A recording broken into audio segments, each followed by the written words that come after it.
Hey guys, welcome to the stream. Just wanted to check on everything real quick. What's up, Omega? What's up, Neo? What's up, Understanding? We don't really talk about Xbox on this channel or whatever, but I thought it would be a perfect time to bring it up because I'm going to make a video about the current news that just happened with Xbox. What's up, Strato? What's up, Ruin? What's going on? Oh yeah. I'm gonna try to stream. I'm trying to stream as often as possible. I'm trying to get into the groove of that.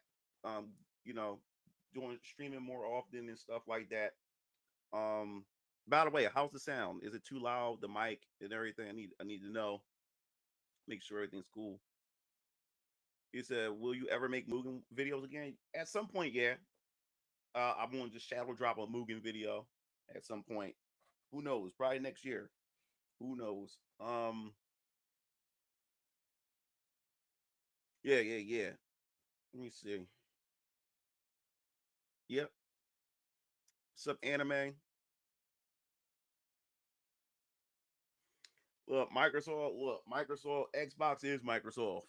Like they make all the calls, all the shots. I think you should increase the volume a little bit. All right, cool. 1 second.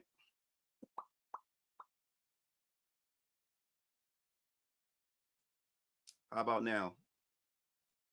How about now? How's the audio now? Yo, what's up, Rudy? What's up? What's up, Talk? Before we start talking, I just want to just wait for some more people to come in and everything. So yep, this is gonna be it's gonna be a busy week for me. I got a lot of things to work on as far as Venus Orion Comics is concerned, and a few other things I'm working on behind the scenes, and everything. But yeah, still will be another stream. I'm gonna try to stream again on Friday, and I'm gonna try to and Saturday. Microsoft trash, bro. They've been trash since 2020. It's getting off work. Okay, so I can hear you. Yo, what's up? What's up, Blaze? Cool. All right, so before we even dive into it, we would do what we normally do. Uh, yes, Strike and Keo Tees. This is my brothers, Strike and Keo. They're a t-shirt company. Like I said, we do custom designs. We're homed and we based in Philadelphia. We got our own steam press machines. We do everything in house.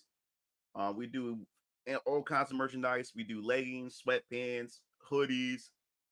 We do, as I said before, nylon tote bags, tumblers, mugs, mouse pads, wallets, and everything. So, so as I said before, definitely check us out. If you live locally or you live close enough, you can come to our studio and pick up your purchases, your products, and everything too as well. If you live close by, so you get a chance to meet me and my brother Strike and Keo. If you live close by, so if you make an order, you live close by, you don't have to wait. You don't have to wait for us to ship it to you guys. You can literally just come down to me or come down to us, and we'll give you your product if you want to do that. As I said before, once the campaign is done for Venus Orion Comics, there will be a Venus Orion Comics store where I'll sell my merchandise and everything like that. Um, yeah, so that's the thing we want with that and everything. But definitely check them out. I'll put the link in the comment section so you guys can check it out. I'm gonna answer your questions in a second, guys. Striking KOTs, and also don't forget Venus Orion Comics newsletter. As always, as I said before, I always urge you guys to go join the newsletter. It doesn't cost you anything. It's completely free. When it comes to the newsletter, you'll be the first to get any information, knowledge, behind the scenes, what's going on with Venus Orion Comics, and plus you get free wallpapers, free wallpapers. So I've seen a lot of you guys in the Discord sharing the wallpapers, showing me your desktops. I thought it was my desktop at first because people started putting up these screenshots. I said, when did I put my desktop on there? But I forgot. Like, you guys got my wallpapers that I sent out to you guys through the newsletter and everything. Also, whenever there's any contest where Venus Orion Comics prizes are involved, the only way for you to participate in it, you have to subscribe to this newsletter. That's the only way you can participate in any contest that's related to Venus Orion Comics. You have to join the newsletter. Also, at the bottom, as well as you see here, have the links to all the other social media sites where you can go to check out Venus Orion Comics. Our YouTube channel will definitely start popping, start having more and more content. Once the pre-orders campaign opens up January 6th, you'll start seeing a lot more content on Venus Orion Comics YouTube channel. So stay tuned for that. And then, of course, as I said before, let me put the newsletter link.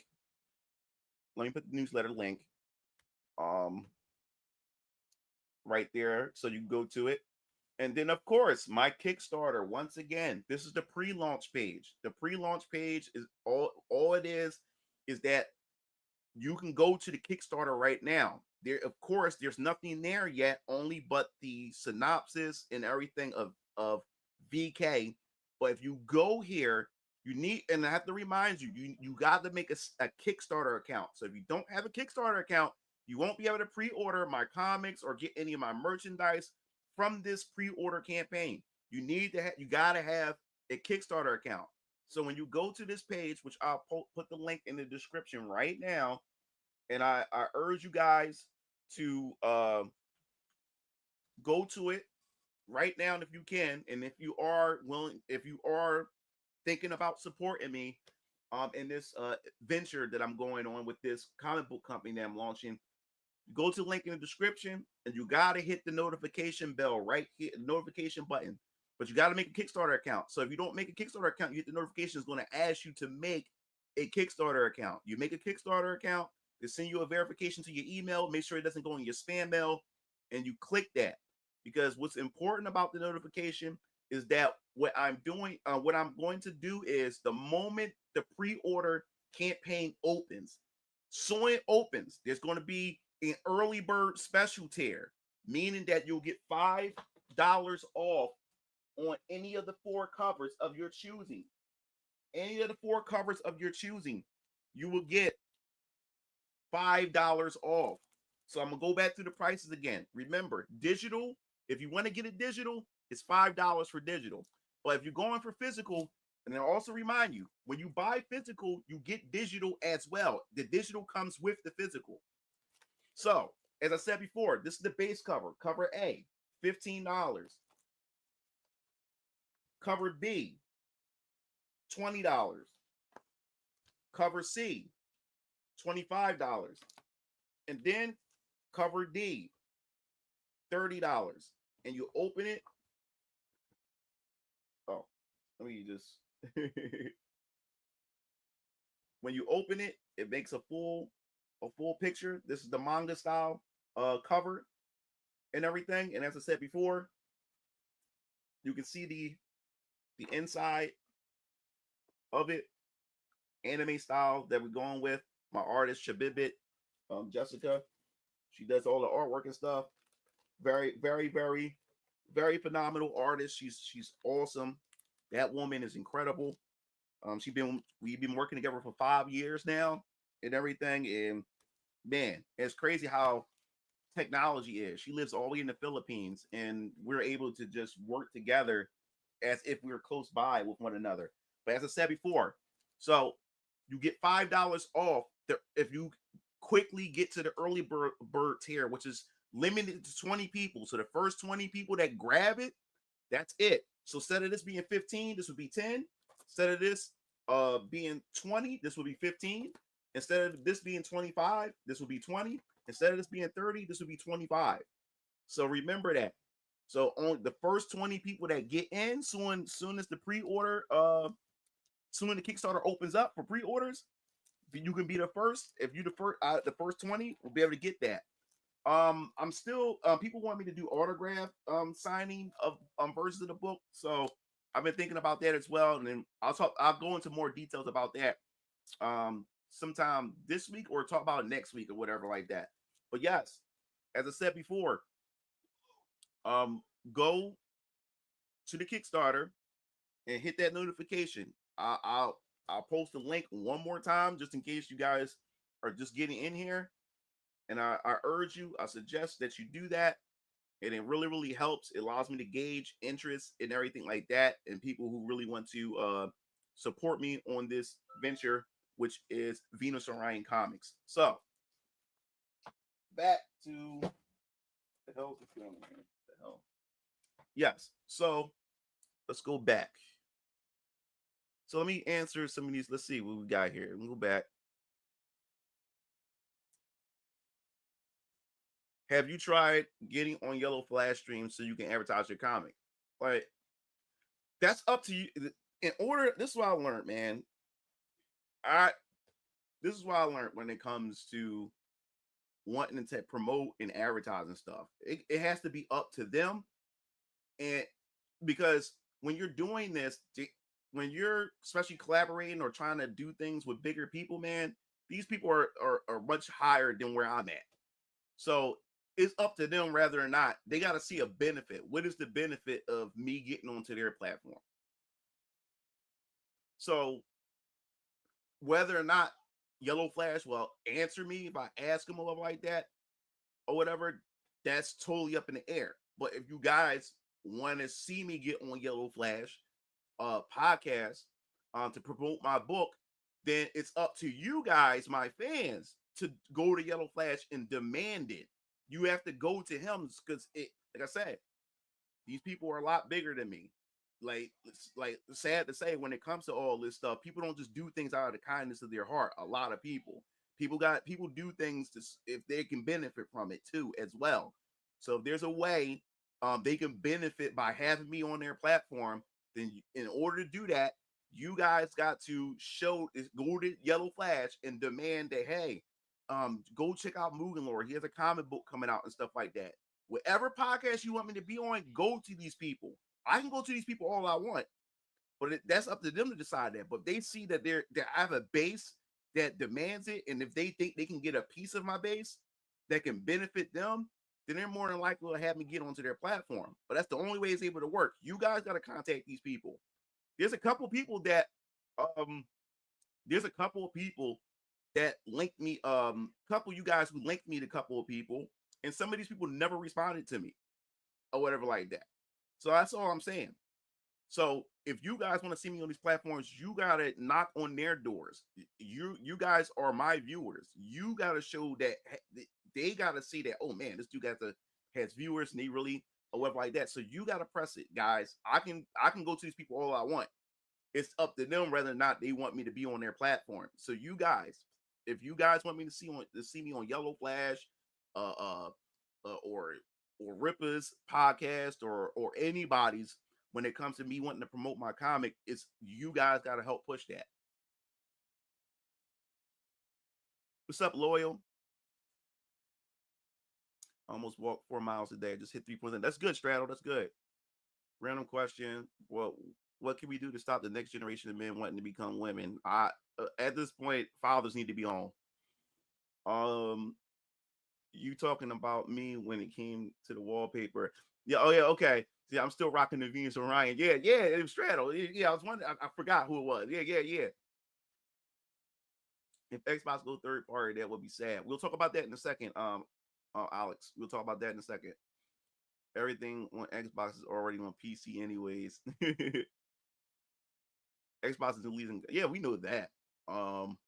People coping saying the PS5 is an Xbox One. What?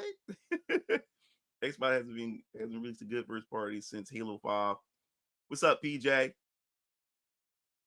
Will other comics in the shared universe have the same tone as VK? No, that's a good question. That's a good question. You should ask that. When it comes to when it comes to VK, VK is gonna be a very mature book. There's a lot of mature themes in here. That's another thing I want to let you guys know. There's some cussing in here, some limbs flying off. It's gonna be pretty gruesome, pretty graphic. That's the thing that we're going for. But no, not every comic book that I drop is going to be like super nitty gritty. I'm going to have different genres. I'm going to have some slice of life books, comics as well. For those who love slice of life, I'm going to have, but it's all in the shared universe. We're going to have actual books that follows like this one series. That I would just give you like a little snippet. I won't even say snippet, but just tell you I want to have a slice of life book, or not a book, but comic, like comic strips that I would have. That's gonna be like a Patreon exclusive. Because when our Patreon come out, it's gonna be like $1 to get in. It's not gonna be crazy. It's gonna be just $1 or whatever like that. But it's another way to expand on the universe itself. Is when I'm going to expand on the universe through world building, through like slice of life stuff, where it's going to follow these high school students and stuff like that. And it's called Rendell Heights. And these high school students, they live in the universe of Venus and Ryan comics and stuff like that. They see they hear on the news, they see some of these characters, some of these heroes, some of these villains. They seen some of these aberrants, outworlders, and defiance. You know what I'm saying? And stuff like that. Some even seen vampires and stuff like that. But yes, these high school students, give you a perfect example. A teacher would give them, how can I say it, a history report, and they have to talk about the Vehement War. And the Vehement War plays a big role in the comic book series called The Great Samaritan, the nation's avatar, the Great Samaritan, and stuff like that. So these students want to do a book report on it. When they do a book report on it, they're going to be giving you some backdrops, some lore on what the war was about.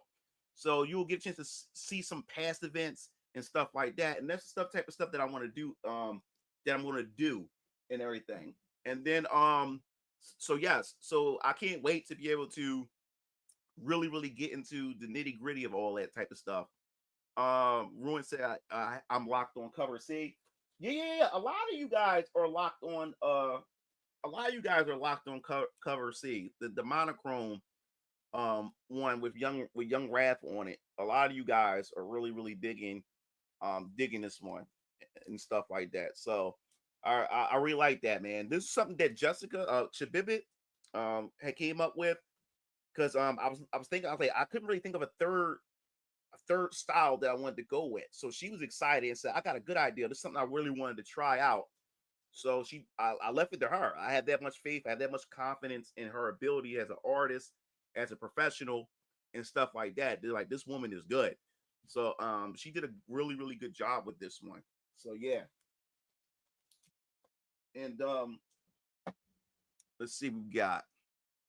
So I'm looking to finally upgrade from the Xbox One S.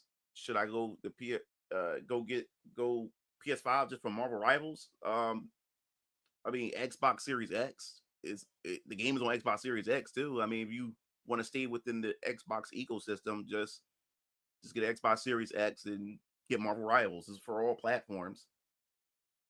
Oh yeah, like Verda said, don't forget to hit the like button on the stream. So yeah, Marvel Rivals is on PC and Xbox as well. Yep. So get whichever you prefer. Exactly. So Microsoft is literally a third wheel now, pretty much. What's up, Jonan? Oh, I'm doing good, man. It's the evening, and everything. Just wanted to just bust it up with you guys for a little bit. He said the reason why you and Ripper are the reason why I've got a hobby like writing notes. Oh man, I really appreciate that, man. Yeah, man. Like Ripper and what he's doing is very inspirational to a lot of people who trying to get into trying to be independent and stuff. And it's just funny how when he announced that he was coming out with his universe, I was already in the midst of it. I was like already a year or two into it already and stuff. It's just that I don't got Ripper money, so it's taking me longer um to uh to get my universe out. You know what I'm saying? I don't have the funds to go around and stuff like that. So I have to take my funds here, had to divide it here and stuff like that. And so it took a bit longer. It took me like 5 years to even get this whole entire universe, to get the foundation of the universe. the way I need it to be, the way I want it before I even present it to you guys and stuff like that. So yeah, do you have uh different color covers for wallpapers? What do you mean different color covers for wallpapers? Um, that looks cool. The Xbox S is the old ass console. To be fair, there's no PS5 exclusives out there that's worth buying the PS5 for. Yeah, I said that too. Um, them exclusives been having no character customizations or nothing. He said, "I've been having a blast playing Marvel vs. Capcom Fighting Collection." Yeah, yo, yeah, yo, what's up? What's up, LG? What's up? What's up? What's up? Yeah, Corey X Kenshin has a series now. Yeah, it showed up out of nowhere. Yeah, I'm be doing a reaction video to it. So I decided to not look at it yet because I was going to do a reaction video and talk about that. Corey X Kenshin's a manga series that's coming out. It's called Humans. Was it Monsters We Make? So yeah, that's going to be a video coming. So I'm going to be doing an indie comics video. You know, talking about you know the indie space in the comics like Rippaverse and was it Iconic Comics, um Tyler Carpenter, Corey Kenshin and stuff like that. So stay tuned for that. What's the name of your video where you talk about all the series you are launching? Um, Good question. I don't talk about the series itself, the different series itself, but I mentioned that I'm working on. I'll put the link in right now. Matter of fact, I want to make a Venus Orion Comics um playlist for you guys, so you guys can be able to check everything all in one setting, and you can go to my Venus Orion Comics YouTube channel as well. But hold up, I'll get that for you in a second. I'll get that for you in a second. Hold up, I got you. Venus Orion Comics, and I also talk about the series too. I also talk about the series as well, questions and answers on the other stream you can check out where me and my artist was on the stream as well. So you can check out this stream where I actually go through the series that's going to be dropping. You can check out that link, and also you can check out. Let me see. We're going to go to. Let me see. I want to make sure. Oh yeah, here we go. And where I talked when I first talked about Ryan Comic Company, we can go here. You can go to this link as well, and then I'll give you the link to my um Venus and Ryan Comics channel for you guys.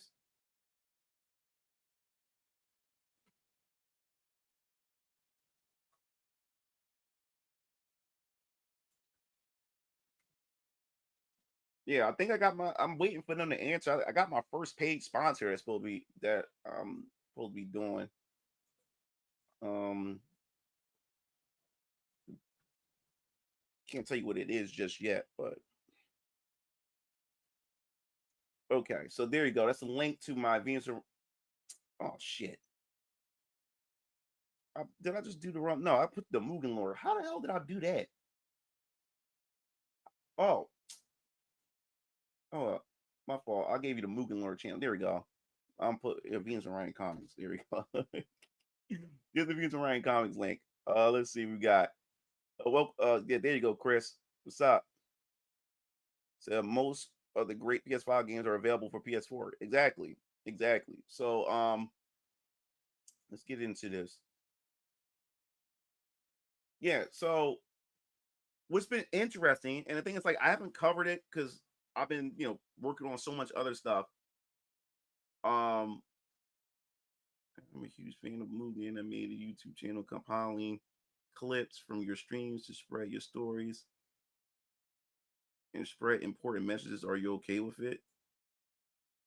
I mean, if that's what you wanted, if that help, if you want to do that, I don't mind.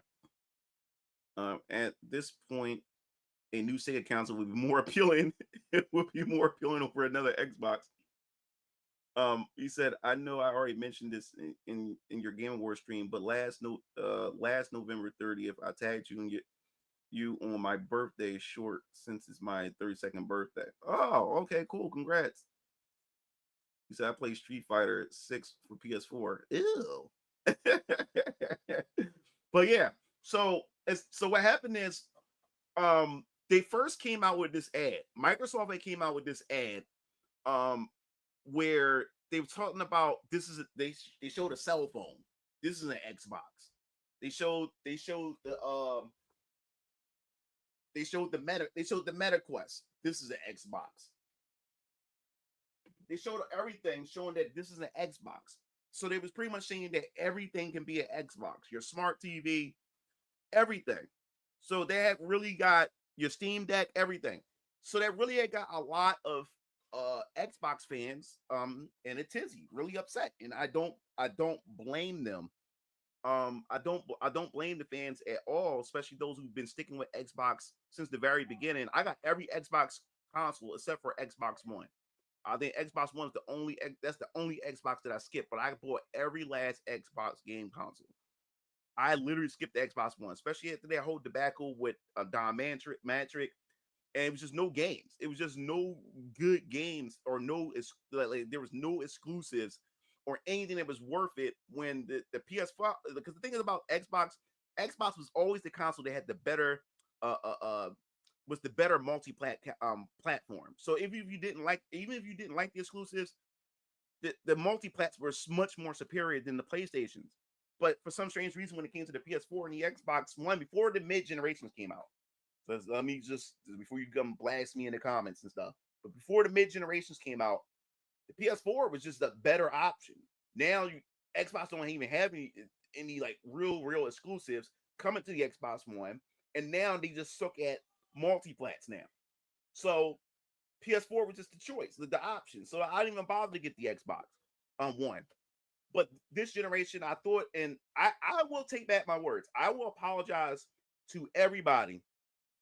I will apologize to everybody um who I hyped everybody up and said that the next Xbox, which is the Xbox Series X we talking about, but before it came out, I was saying that guys, just write off the Xbox One. Just write it off. You can forget it. Once Phil Spencer came in, his eyes wasn't on the Xbox One no more.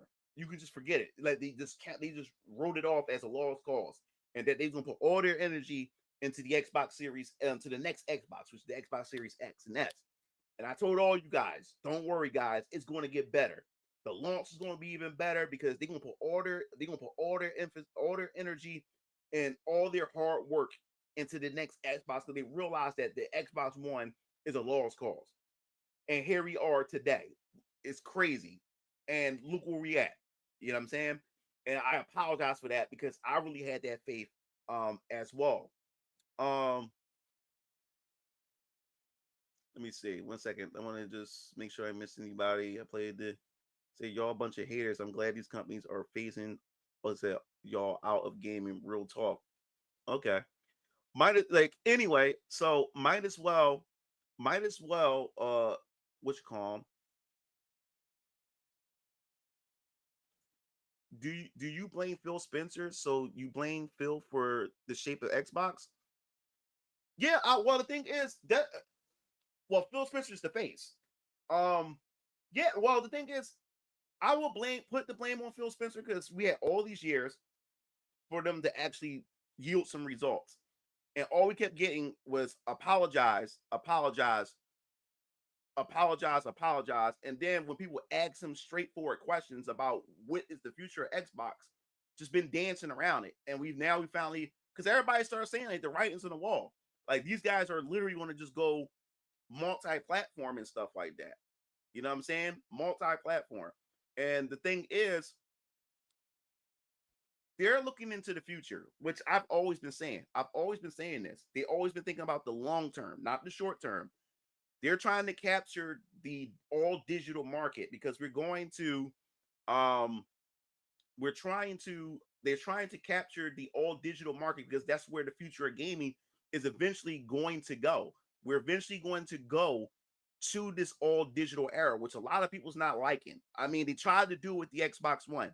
They tried to do it with the Xbox One with the DRM, always connected online, and gamers said no, we're not having it. So now they're down. What they're trying to do is they're trying to do the Game Pass thing, where Game Pass could be available on your smart TV. They're trying to do all these acquisitions because they want to be the Netflix of gaming.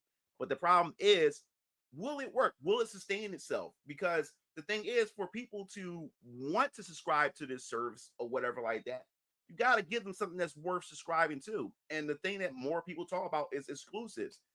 You know what I'm saying? Like the thing is, I look, first party exclusives is one thing. Like, I think exclusives should exist when it's first party.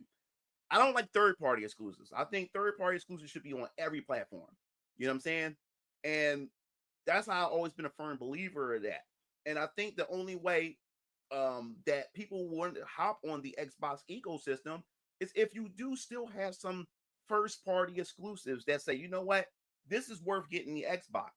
Because if I own a PlayStation 5, right? Why would I want to get an Xbox? Why? There's nothing. I just keep my PS5 and just play the PS5. There's no reason for me to grab an Xbox or whatever like that. So Phil Spencer and them realized that, you know what, we're not going to go this route. We can't convince people to come over to us. So let's just put all our shit on everything. They want to pretty much have Xbox on every platform so they can be everywhere at once. If they was able to get the Game Pass on the PlayStation platform, they would even do that too. So a lot of gamers feel kind of like betrayed, feel disappointed that they won't be getting the exclusives that they thought they would be getting, because now these exclusives are going to be a timed exclusive. So now think about it. Halo's not going to only be on Xbox anymore. It's not off the table anymore. Like, Xbox can potentially be on PlayStation. And Gears of War can now be on PlayStation.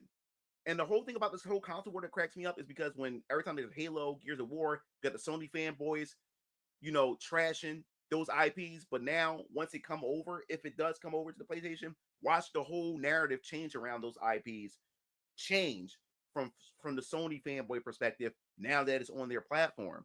So it's a whole mess. It's a whole mess. So Spencer was an improvement of Don Manchin, but that isn't saying much when Peter Moore ran the show was peak.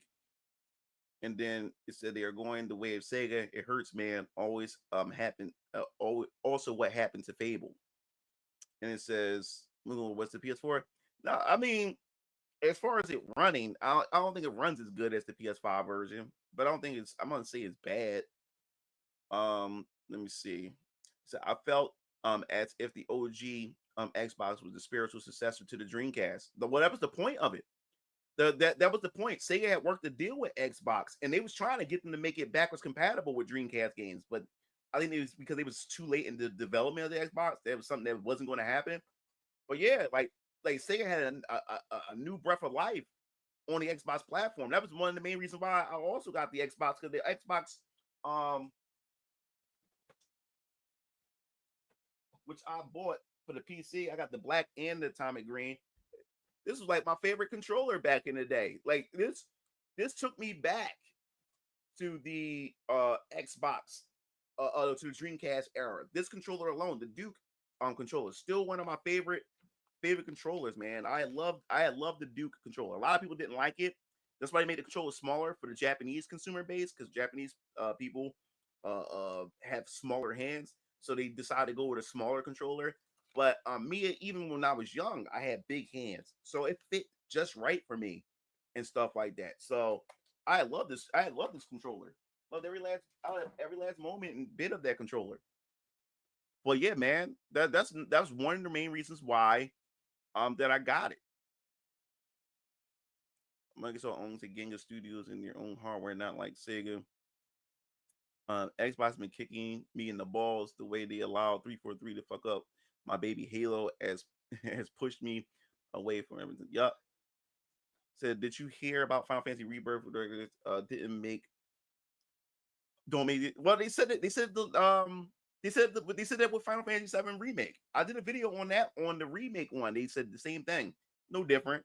It's no different. You know what's funny? I don't blame him as much as I used to. I mean, for example, the developers of the first three Gears of War is not developing for Xbox anymore. Same thing happened with the three Halos. Xbox became irrelevant since the Xbox One. PC is all I play. I don't care for Nintendo and PlayStation PC Master Race. Hands for real, guys. Oh snap! Said, you think the reason why that chick shaved her head was because of Trump? Well, this game was in development for 4 years, so it had nothing to do with Trump. This is something they already planned on doing when it came to intergalactic. This was Neil Druckmann's idea, so I wouldn't say that. I think that's a stretch to say that. It's just the timing of it. It's all about timing to all this stuff. It's just the timing. Um, the Xbox does have a lot of Dreamcast energy when I look back on it. It did, because say like I did a whole thing about it, but yeah, this is like you can this is for the PC. You can get this for the PC right now, I believe. I got a black one and I got a green one. And when you plug it up into the computer, you know the splash screen with the Xbox logo, when you turn your original Xbox, that comes on as well. I can't show it right now because I don't know if, let me see. So I don't want to tap into, I hope I don't knock my mic out because that's what always happens. Let me see if I can do it. So you can,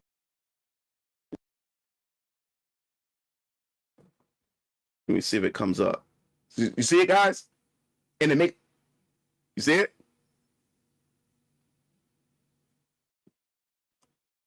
Yup. It works for the Xbox and the PC. This is my favorite, man. Here we go. 1 second, guys. It's back. Let me know if the mic ain't screw up or anything. This thing got a short. I gotta give me a new mic. I gotta get a new mic and everything. So, yes, I love this controller, man. I love this controller, bro. But hold up 1 second. Let me just put this controller back. Let's see what we got here. Like how they went with the green. So, yup, Jet Set told Jammer earlier, yeah, man. I hope the Switch 2 is going to be good, man. Switch 2 is going to be good. I have no doubt in that. We're going to talk about the Switch 2 in another stream where we're going to just talk about Nintendo's next plans and stuff like that. I definitely want to get on that. Happen for real. Intergalactic will fail. I think the Xbox had the best lineup of games on the Xbox console. The original Xbox, I think, was the best era was the original Xbox and the Xbox 360. Like that, which is sad. Like that was Xbox 360 was the last great era of the Xbox. It really was. Like when it came to the Xbox, man, I remember the Xbox and the GameCube was coming out the same weekend. Because back in the day, Nintendo always dropped their consoles on like a Sunday or whatever, like when they do their releases and stuff. So I pre-ordered because now when the GameCube came out, I was able to I finally had a summer job and everything like that. Now I'm a teenager now. When the GameCube first came out, I was like 13 or 14. Now I actually had a summer job. I'm able to work a job now, a summer job. So I was saving up money for it. Now my dad was going to get it for me, but I as a as a father, he teaches you things like you want this is what you want. He said I can go half and I can meet you halfway. But I end up getting all my money to be able to get the console and stuff like that. So dad was proud of me. I love like that. Um, so yeah. So I was saving money for my Xbox. No, not my Xbox, for my GameCube, and my dad was pre-ordering his Xbox. So this is how it worked. That year, I have got the GameCube and my dad got Xbox. The next Christmas, I got the Xbox, and I end up buying dad a GameCube for his birthday. I end up buying me and mom end up buying dad a GameCube for his birthday that next year and stuff like that. But yeah, I remember, man. You remember when you go into like the game stores, like GameSpot or no GameStop or Electronic Boutique? Well, we went to the Electronic Boutique down in Franklin Mills, but Philadelphia Mills now. Sad to say, we went to the mall down in Phil because I live in Philadelphia. Went to Franklin Mills, and our favorite spot at the so you walk into the mall. That's the first place. That's the first store that's there that we go to, electronic boutique.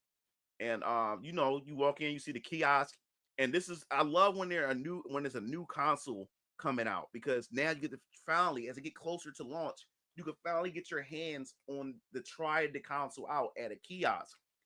And I remember they had the GameCube there, and which they had Luigi Mansion there, and they had Munch Odyssey for the Xbox, which is the sequels to the Abe Odyssey, Lost World Ace Odyssey games. And I remember it was there, and I got just to hold the Duke controller in my hand for the first time. It just felt so just right. But I remember seeing it in magazines. I remember seeing it in the kiosk and everything. And I said to myself that looking at the Xbox, I said this is peak gaming here. This is peak gaming. I don't think graphics can get any better than this. I don't think gaming can get any better than this. So I was like, man. So I'm buying one. Hold up, by the way, get the Duke controller. That's dope. That controller is tier. It just needs to be wireless. Yeah. That's hot. Oh snap! I need that. Make Xbox great again. I agree, Derp. I agree. Not gonna lie. Xbox had a lot of Japanese games that were exclusives. Yeah, it did. It definitely did. He said, yeah, it definitely did, man. It's just sad that the Japanese didn't support it. The West didn't support the Japanese games either. That was the sad part about it, because they did work hard. Because you gotta remember, Dead or Alive was exclusive. Once the Xbox came out, Koei Tecmo said, "Fuck Japanese consoles. We want to just do the fuck with the Xbox," because Dead or Alive was a technical marvel. It was a technical display of how powerful Xbox is. Every time Xbox came out with the first Xbox, Dead or Alive 3, stunning, beautiful. Xbox 360, Dead or Alive 4. You got one Dead or Alive per console. And it was a technical marvel to display how powerful and how gorgeous that console can render. You know what I'm saying? But yeah, man. No one came through for the Japanese games. So I understand. I understand. So I wonder if Xbox have a limited streaming based version of Game Pass. Who knows? Sega Dreamcast need to happen though. I agree, Derpy, but the sad thing about it is the problem is that Sega's not the Sega that we know. But thanks, Dirt. But the new president that they have for Sega, he ain't playing. He said he wants Sega to be the rock and roll to Nintendo's pop. You know what I'm saying? As far as genres are concerned. So he's not playing any games. So we could, and then there's this new campaign, so they want to bring back that Dreamcast era with their games. But as far as the console concerned, like consoles cost millions upon millions upon millions of dollars. And can you imagine if Sega did do a Dreamcast 2? That would mean that every Atlas title, if they were smart, they would make it exclusive to that new Sega console, which means that every Persona game will only be on a Sega console. Every Phantasy Star game will be on a Sega console. You said I know I already mentioned, but I didn't get a chance to hear, but got distracted with PS4. Oh no, it's okay, I guess. So I missed Major League Gaming. Mine as well. Xbox came later in Germany. Oh, okay. The Xbox, the 360 is the greatest console ever made, in my opinion. Yeah, man. Xbox 360 was my go-to console. I had all three consoles. My PS3 got no playtime. I got a bunch of PS3 games that's still in plastic that I never opened, that I just bought and just stayed in the plastic, never opened. Like my PS3 was only played for exclusives or solo player games. You know what I'm saying? But the Xbox 360 had the better online ecosystem. at the better multiplats. Everything was there. All my friends was on Xbox 360. Everything Xbox 360 and Xbox Live was the place to be. It was flat out. It was the best place to be. I remember it. Uh, Itagaki San was doing DOA and Ninja Gaiden. Yeah, yeah, we all doing good. Neo, what would you do to turn around Xbox? Well, it's nothing hard. It's just common sense. Just deliver some exclusives, deliver some games, negotiate some deals to get more of these Japanese games. Because the problem that's going on, and I understand that Japanese games don't sell. I understand that, but they have to push emphasis, give some type of what they call it incentives to get Japanese developers to hop on board with the Xbox. Because the problem is every time a good game comes out or a game that looks interesting, the thing that you will look, it's only coming to Steam, it's only coming to Nintendo Switch, and it's only coming to PS5, and Xbox is just assed out. That whole consumer base is assed out. It's completely assed out. And that really, really sucks because, as I said before, I always, I always do my due diligence. Hold up, guys. I always do my due diligence to support the Xbox whenever I can. Whenever I can. So no one can say to me that I'm an Xbox hater. No one can ever say that to me. No one can ever say that to me. If anybody call me an Xbox hater, don't watch my content. Let me tell you something. So far, I try to support as much Xbox as possible. And most of it is Japanese games. Most of my Xbox collection is Japanese games. I don't play Western games. I like most Western games. I'm not saying that all Western games is ass, but a lot of Western games do not appeal to me. Because, like I said, developers from all different regions have a different philosophy in how they design games and how they present these games and stuff like that. I grew up over Japanese gaming. I love Japanese gaming. So most of my Xbox collection is going to be mostly Japanese games, and I try to support. So no one can ever say to me that I'm not an Xbox fan or I'm not a supporter of the Xbox or the narrative that Xbox players don't buy games. No one can say that to me. No one can say that to me. And I'm gonna continue. Whenever a Japanese title come out for the Xbox, I'm going to be the first motherfucker there. I'm going to be the first one there to get it. Now, what I'm not liking is what I'm starting to see is that 1 second. My dad bought Wii U thinking it was a PS4 and a PS Vita combo. Oh shit! Game controller, a massive blunder with the release games. I love the game controller. I love every last bit of it. I know I already mentioned this, but I already answered it already. Neil, oh, let me see. The Xbox in my closet right now. I got an Xbox in my closet. OG Xbox controller was too large. I love that controller, bro. I love it. Make a good Halo. No Halo equals no Xbox. Xbox gave them the okay to do whatever for yeah, man. Like DOA is still beautiful to this day. Yeah, it's a technical marvel. Like the DOA on Xbox was a technical marvel. The first line of the 360 was the rare ring of death, bro. I let me see. The game journalists really hated Japanese games. DOA 4 was my first Xbox 360 game. Good times, good times. Yup. Yup.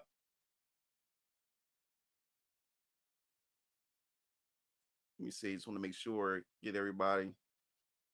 Yeah, so I try to support as many games on the Xbox as possible because like I treat my Xbox like a Dreamcast too. I try to get every Sega game. I try to get every Sega game on my Xbox Series X. Like that, like I try to treat my Xbox Series X like a Dreamcast too. That's what I try to do.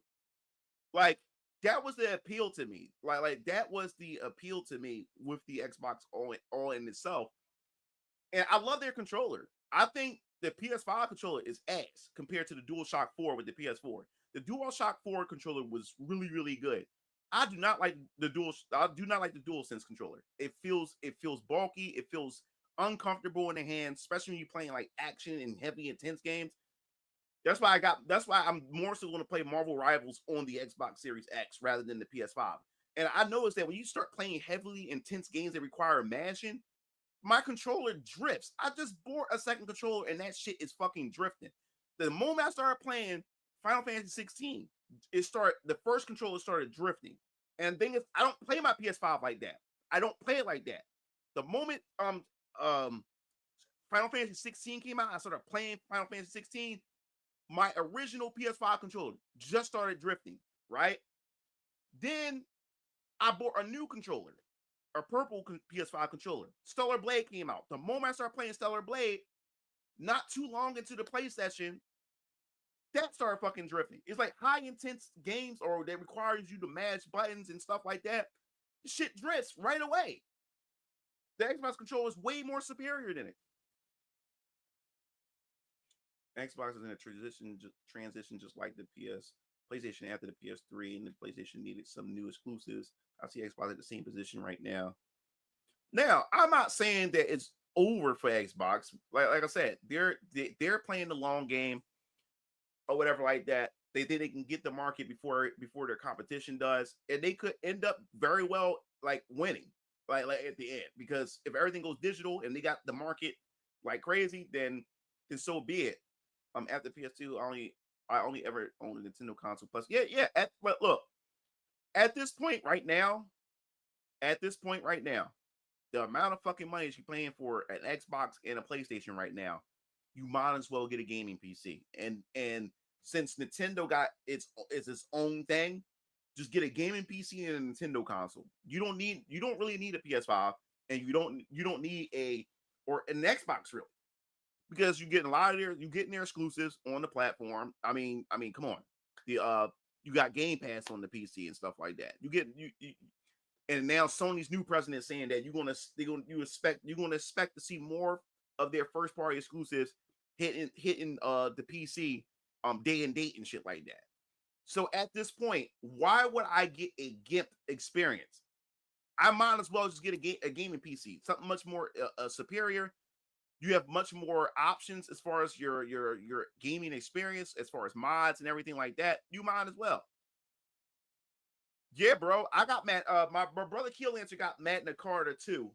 I loved it because he let me borrow it while I was in college. Loved every last bit of that damn game. And Infinite Undiscovery was good too on the Xbox. That was a Square Enix. I think Microsoft owned the rights to it, but I think it was made by Square Enix or whatever. Infinite Undiscovery, they need to remake that or remaster it or something. Do something with that shit. I loved every last bit of that on the Xbox 360. I meant they had no killer app with the GameCube release. All amazing games came later. I mean, at the launch of the GameCube, the launch, I was because the way it was advertised, I thought that Smash Bros. Melee was supposed to be a launch title, but they end up pushing it until the Christmas. So at the beginning, it was I would agree at some point because when the Xbox One, the original Xbox, I hate those stupid fucking names for Xbox One. Because if you think about when you say Xbox One, you think about the original Xbox, but they named the third Xbox the Xbox One. Fucking stupid. So the original Xbox, back when the original Xbox and the GameCube, when they were about to release, if you wanted to pre-order an Xbox or a GameCube, you couldn't pre-order the console by itself. You had to pre-order in the bundle. And that's why I didn't know. But luckily, all the money I saved, I had enough money to cover everything. Because with the GameCube, you had to not only pre-order the GameCube, you had to pre-order a memory card, you had to pre-order an extra controller, and you had to pre-order 3 games. So the 3 games I pre-ordered was Luigi Mansion, Star Wars Rogue Squadron. I wasn't really into this Rogue Squadron series to begin with, but it wasn't any other better choices. And then what was the other game? And Super Monkey Ball. And yeah, man, it was like so Melee was pushed to December or something like that. Pushed to like November or December. It was near the holidays.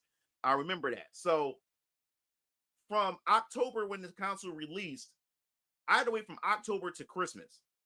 I only had 3 games. No, I got 4 because I had Batman Vengeance that came out later in like November. I needed a game. I was so thirsty for a game for GameCube because there was nothing of interest on the GameCube at all. And so when Christmas came, the only 2 games that came out of interest on GameCube was Pikmin and Super Smash Bros. Melee. Now the thing that bummed me out because I was so impatient, I ended up renting from Blockbusters, um, because my parents was getting me Smash Bros. Melee for Christmas. So I ended up renting Smash Bros. Melee, and I ended up unlocking almost everything except for Game and Watch. Game and Watch wasn't unlocked until I popped in my turned it on Christmas, and then Game and Watch said new challenger on Christmas Day. So when I turned it on, Game and Watch popped up for me to challenge them.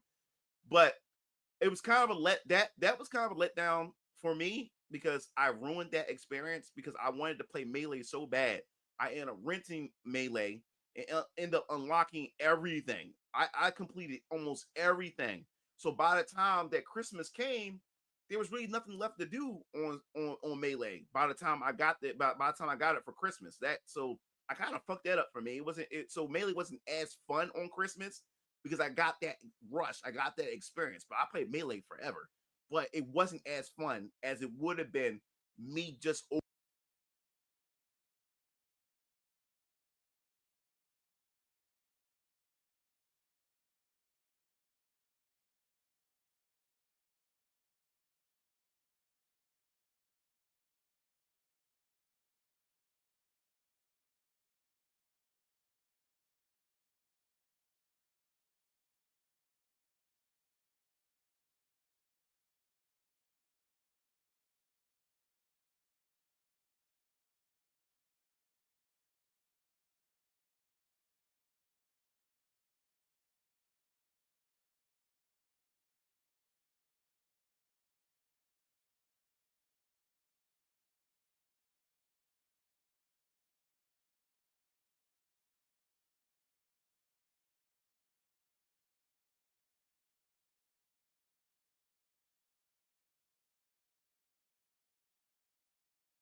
Ah, I was mute the whole time.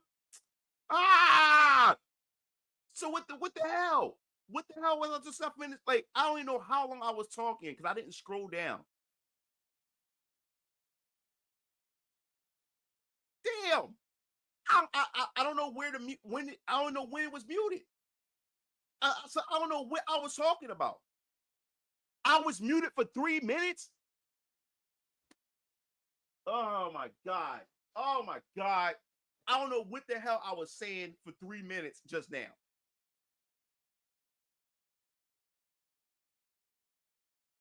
This is what I'm talking about, man. Like, no, it's like when I tapped, like, it's my microphone, man. Damn.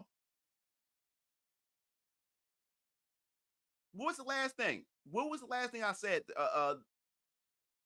I'm irritated because the mic went out. I was talking for 3 minutes. I didn't scroll because I'm still trying to read comments and talk, and didn't know scrolling all the way down. You guys were saying that the mic was out, and I look at the bottom. It says unmute. I'm like, what do you mean unmute? So it was muted the whole time. Damn. All right. So right after the Smash Brothers topic, you said right after the Smash Brothers topic.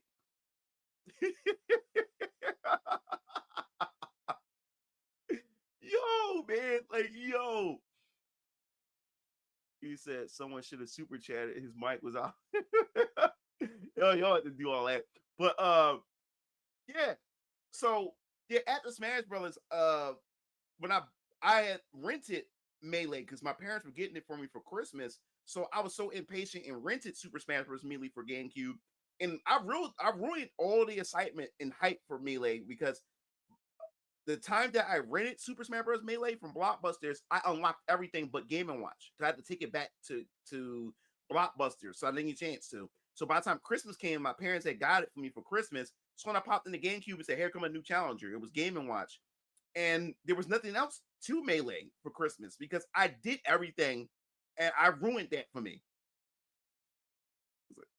He said, "You finished this part, okay?" So yeah, man. Yeah. So when it came to the Xbox, like on when I first saw it, and I remember, and I love man. You gotta understand, midnight releases was awesome.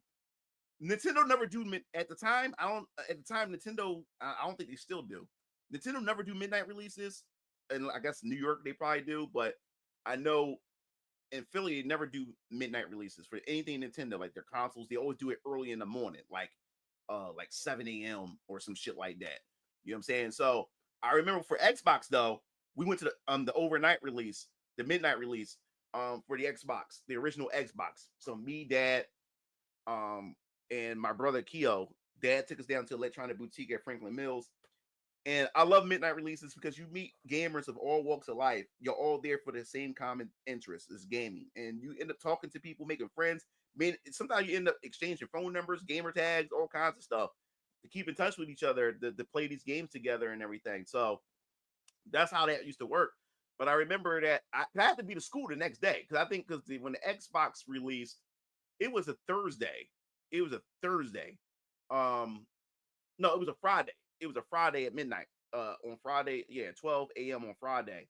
So I had to be in school the next day. So we went down there. Sui went home. Dad plugged in the Xbox and popped in Halo, man. It was like something we have never seen before, man. It was just incredible. Sat down and watched Dad play it and stuff like that. To play the opening segment of it, and he crashed on Halo, and stuff like that. And he stopped it right there for because we all had Dad had to be to work, and we had to be in school. I was in high school at the time, ninth grade or whatever. And yeah, man. And then Sunday came, and Dad took me and my brothers down to the mall so I can go pick up my GameCube and everything. And I remember Sunday morning, we drove over down back to the mall again, early in the morning, got the GameCube. Dad drove, we came back home. Mom made some pancakes and stuff like that. And I'm in my room, like, yo, I can't believe it. I'm holding the GameCube. It's always that fresh experience. Like you just holding the GameCube. And now this is the thing. This is the other thing too. This is the other thing. I love the game controller. This I fucked up on the launch day of the GameCube because actually I pre-ordered because the GameCube had two colors, the black color and the indigo color. I pre-ordered the black one, and because I was so excited and forgot that I pre-ordered the black one. So instead, they gave me the indigo color. They gave me that color. I didn't realize it until a week later when I was looking at through the circular. Because now they starting to advertise Christmas stuff. I looked through the circle and I saw the black one. I said, and a flashback came in. I said, wait a minute, I pre-ordered a black one. I pre-ordered a black one. They gave me an indigo, and I was like, damn. I was like, shit. But my sister got the silver one later when the silver one came out. That's when my sister got a GameCube. Like my family are gamers. Like my dad didn't believe in everybody has to share the TV. Everybody has to share one console. My dad didn't believe in that shit. My dad bought every last one of us our own console, and we had all our own television. He said, "He said I'd rather see Hezekiah. I would Hezekiah and Tekken 8 instead of Clive. I would say Isaiah. Isaiah fits better. Keo. Isaiah fits better. Hezekiah's the middle brother. Hezekiah, Isaiah Draven would fit better because he uses his fist. He also has nunchucks too. but he more so uses his fists. He would fit better in Tekken. But by comparison, I thank you though. I thank you. But yeah, yeah. So my parents didn't believe. My dad didn't believe in everybody got to share a television because my dad was a gamer. How can my dad have game time if everybody's using the television? So my dad didn't believe in everybody has to share the television. Everybody has to have their own time to play a game. No, my dad had bought me, and plus I was the oldest son, so I was the gamer before Keo and before Strike became gamers. My my brother, my brother didn't really start becoming. Keo didn't start becoming a gamer because he's more so into toys and action figures. He didn't start becoming a gamer until PlayStation until he got his first PlayStation, and that's when he started becoming a gamer. But I was always the son, the child that was the gamer, like taking after dad. So yeah, my dad didn't believe in that shit. Like we all had our own consoles. We had our own consoles. I had my own console. Keo had his own console. Then once my brother DX Strike, once he came from a baby to a young child, and you know he got his own console. Well, actually, I gave like once he became old enough, I gave my sister and my little brother Strike. They had the Super. I gave them my SNES to play. So that's what I would hand down consoles to them. But yes, my Strike's first console was the Nintendo 64. That was his very first console. My sister very first console, she got a what did she get? She got a PlayStation 1. Her very first console. Then she went from a PlayStation 1 to a GameCube. She got the silver GameCube. Let me see what we got here. So I got GameCube when The Legend of Zelda Twilight Princess came out. Bought that game when it dropped on the way. Oh, so you got the GameCube near? You got the GameCube when it died, when it was like the last of his life. That's cool. The others were Wave Race. I didn't care for. Rogue Squadron didn't care for much, but I got the Rogue Squadron. Luigi Mansion out of all of them. No, Super Monkey Ball surprised me on launch. I didn't think I was gonna like Super Monkey Ball, but I had to pick 3 games. So Super Monkey Ball was a choice, and Rogue Squadron 2 was a choice. And I had got those 2 with my Luigi Mansion. I played Luigi Mansion the most. Luigi Mansion was okay. It was a game that I played once, didn't bother to go back and revisit it. Yeah, my family, my mom was into puzzle games.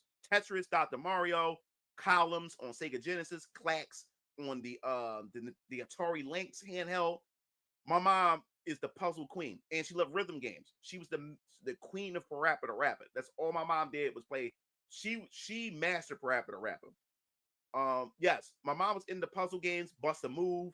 She loved the rhythm games, Bust a Groove. She liked the karaoke games.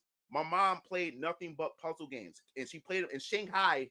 My mom played Shanghai on the Monjog. Monjog was the game was called Shanghai on the Sega Saturn. So because my dad didn't play the Sega Saturn much, so the Sega Saturn was pretty much mom's because mom had it in the bedroom and that's all she played. Bust a Move, and Monjog. Mom would play that on hours and hours on end. It's like in between cooking breakfast, lunch, making dinner, or whatever. Mom would be up in the bedroom on the Sega Saturn all day playing those puzzle games and stuff like that.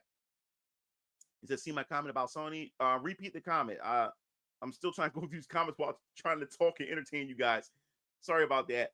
I'm never going to get a controller like that silver game controller ever again. I didn't like the silver controller in general. But my sister got the GameCube silver controller, and that was pretty much my last. No, I would say that's my sister's last console because her boyfriend had bought her a PlayStation 4. But that was like the last console for a long time. It was the GameCube that my sister got because she had got the GameCube and she got Mario Party 5. She got Billy Hatcher, and she got Animal Crossing, and she got a couple other games on her GameCube. But yeah, my sister had a GameCube as well. All of us had a GameCube except for Strike. Strike didn't have a GameCube, but I had a GameCube.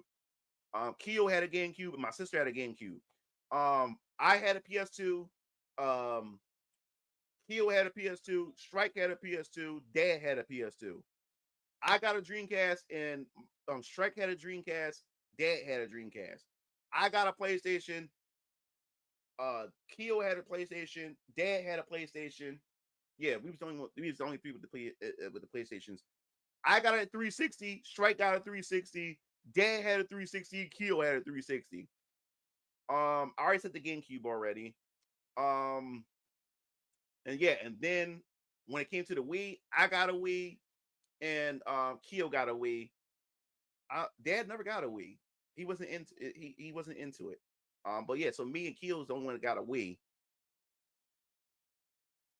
So we had mini TVs, but just one console. Yeah, so we all had our own television and everything. The Wave Bird controller was the best. I agree. I still have my Wave Bird controller. Fucking beautiful. And the Wave Bird, pretty much every time Nintendo come out with something, it always revolutionized. Because once they came out, that's when everybody started doing wireless controllers. Even though I think they existed in the past, but they weren't prominent. But the Wave Bird controller set ablaze.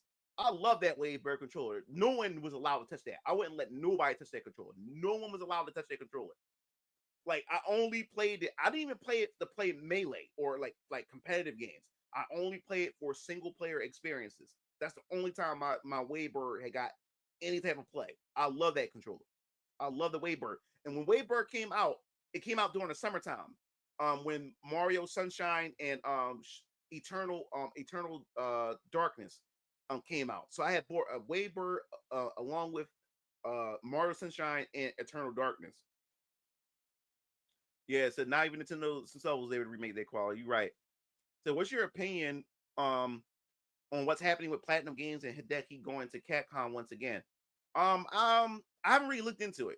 I'm gonna do a video on it. That Hideki, the Platinum, the whole Platinum Games, and everybody left and start, and now the new company was made. What's it called, Clover or something like that? I can't remember. Haven't really looked into it yet. I got it bookmarked. I'll give you my opinions once I actually look into it. I haven't really looked into it. So when the Wii came out, Mugen, I gotta know what you said about my fear of. Oh. Okay, yeah. Oh, so that it stopped right there. Damn. All right, so this is what I said. I don't know. I don't mind the dial faces with Final Fantasy and the art. It's all about art direction. That's why I don't like realism. Like when and we're gonna talk about this. This is what we want to talk about pretty soon too. Everybody's trying to go for realism. Everybody's taking actors and putting actors into into these characters, and it removes all the creativity because all I see is this Hollywood actor or this person, this character is being modeled after a real person instead of them making a character from scratch. Because with Final Fantasy VII Remake, they was thinking about using real actors at first for the faces, and they decided to go against that. And I'm glad they did that because Cloud, Tifa, Aerith, Barrett, all of them have a uniqueness to them, and I appreciate that. So even with Dead or Alive, I don't mind the doll look to their faces because it's an art style. I don't want them to look real. Like, I want them to be unique. That's why I think why people love Japanese gaming too, especially back in the day. That's why a lot of these characters survived the test of time because of the art style. They weren't going for realism. They was going with their own unique style and body proportions and facial proportions and stuff. So what was yours? You gotta explain that. I don't know what the question was before that. So my mom, my family was super poor, so we had the share one TV and console. We had the SNES, Genesis, N64, the OG Xbox, PS1. Yeah, a lot of people. Everybody's not as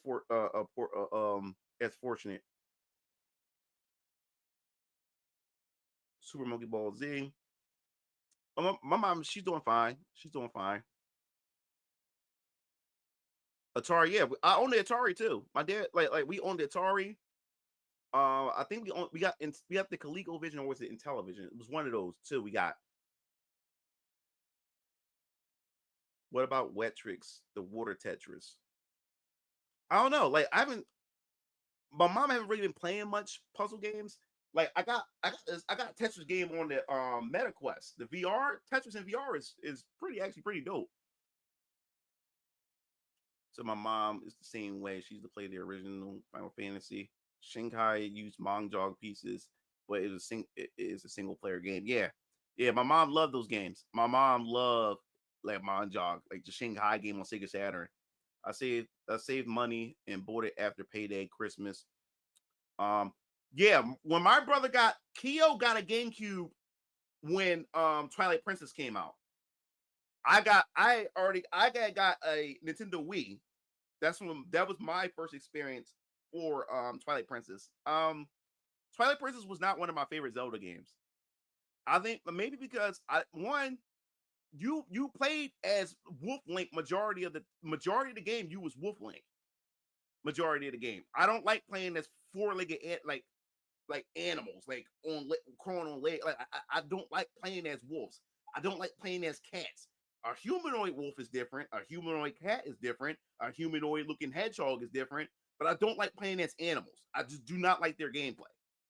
I like Red 13, even though I like Red 13 in Final Fantasy, because it's a well-developed character, I don't like playing as that character. Like I don't like playing as four-legged creatures, like animals. They look like real animals and stuff like that. It just never my thing, which is why I didn't really fuck with Akami. I didn't care for it or whatever like that.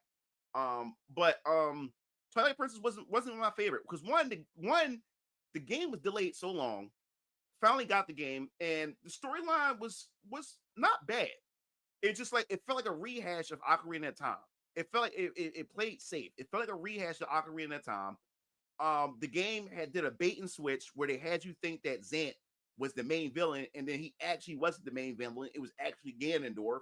So we fighting Ganondorf once again, even down to the combat. It reminded me of Ocarina of Time. The last showdown is between you and Ganondorf fighting one-on-one and stuff like that. I just was not a big fan of it, and there was too much backtracking in that game. Too much. The pacing, too much. And I wasn't a fan of it. And then what made it my experience even worse was that I got it on Wii. I didn't want to play that game with a Wii remote. I wanted to play with a traditional controller. So I think it's another thing that spoiled my fun for Twilight Princess or my experience. I only played it once. I didn't bother to go back. I was just not a fan of Twilight Princess at all. Was not a fan of it, and I waited for that game for a very long time. You know how ironic or funny it is how when I first saw the tech demo on the GameCube, when they first showed the tech demo with Link fighting Ganondorf, I said, "Yo, this is what I want. This is Zelda's looking with high fidelity graphics, looking this it has this artistic style, but it has this realistic graphics that it has." And then they reveal Wind Waker, and I was a hater of Wind Waker when they first announced it. Plenty of fans were. If you said that you was looking forward to Wind Waker, you was a liar. The whole community back when GameFAQs.com was a real thing, popular thing back then. Everybody voiced their opinions about Wind Waker and how it looked. We thought like, Nintendo, what the fuck are you doing? You know what I'm saying? But once I got that game had so much charm. It really will there be a channel solely dedicated to your culture war videos? Yeah, it's called Rumble. I got a Rumble video coming out. I guess I can show. I guess this you guys would be the first. Um, I guess you guys would be the first to get this before because that video is going to go up Friday, Thursday. But since you guys are on streaming, you guys will be the first to know. So I guess we can do that then. Um, and I'll get back to the discussion. So let's go back here for a second. Okay, so yes, guys, I updated my Rumble. A lot of you guys were asking me, you should have, you need some alternatives. You need this, that, and the third.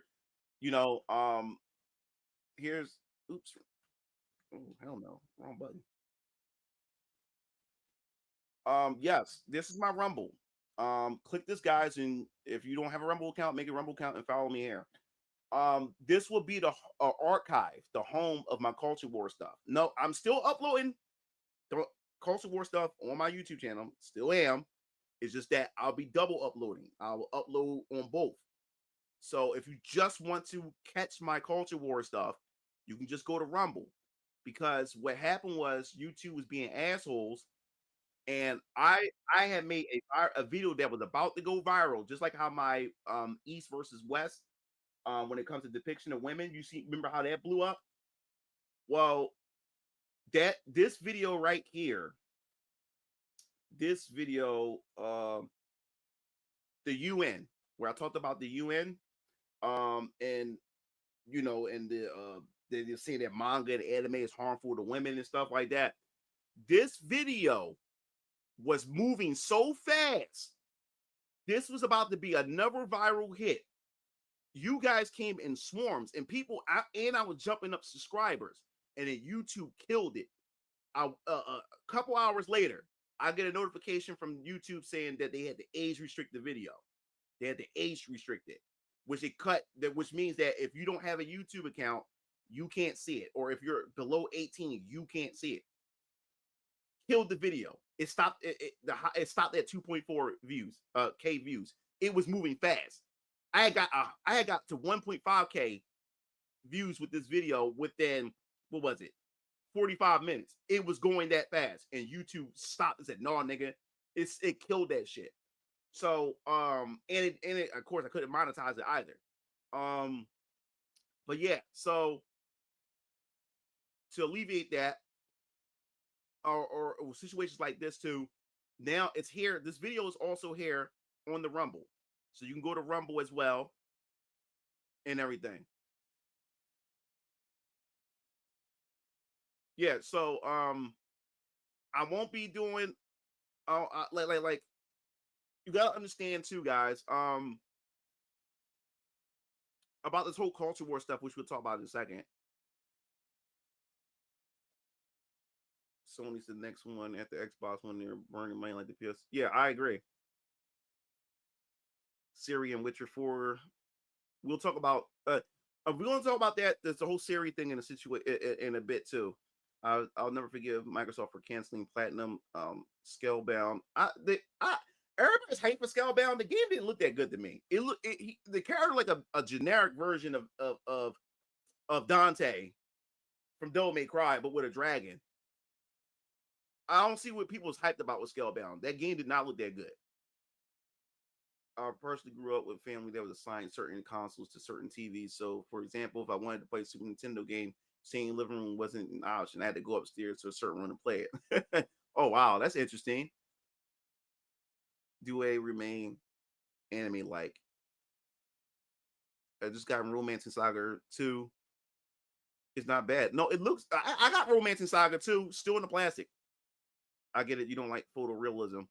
Yeah, no, I don't got a problem with photorealism. It's with certain games, but I don't want all my games with photorealism. I don't mind photorealism. Don't get me wrong. I don't want people to misconstrue that. Don't get it wrong. Don't get it twisted. I'm not saying that, but a lot of Western media gaming is going for it. A lot of companies are going for this photorealism, and I'm getting tired of it. It's like it pulls me out of the experience when I'm realizing that the character I'm playing is based after somebody in real life. It takes me out of it at times. You know what I'm saying? I don't mind it, but I want to go back to the style. I want to go back to the whole thing where everything had its own unique art style, his own unique aesthetic to it. Like when I develop a game, I want to create a horror game that's like Resident Evil, but my characters won't look real. They won't look like real people. They would have an aesthetic art style to them or an anime look to it, but like Resident Evil. You know what I'm saying? Like I want to do different things like that and stuff. Yeah, from all the games implement realism. So do you like Donkey Kong Country? He technically runs on all fours. That is a good question. That is a no, I like that. That is a good question because you just called me out when you just said that. Donkey Kong reminds me of a Disney character. He's technically on all fours, but he's not on all fours. If you get what I'm saying, he's kind of like I put Donkey Kong and Diddy Kong and all of them in the category of Mickey Mouse, Goofy, Donald Duck, and all of them. You get what I'm saying? You get where I'm going with that? I kind of put Donkey Kong in them there. You know what I'm saying?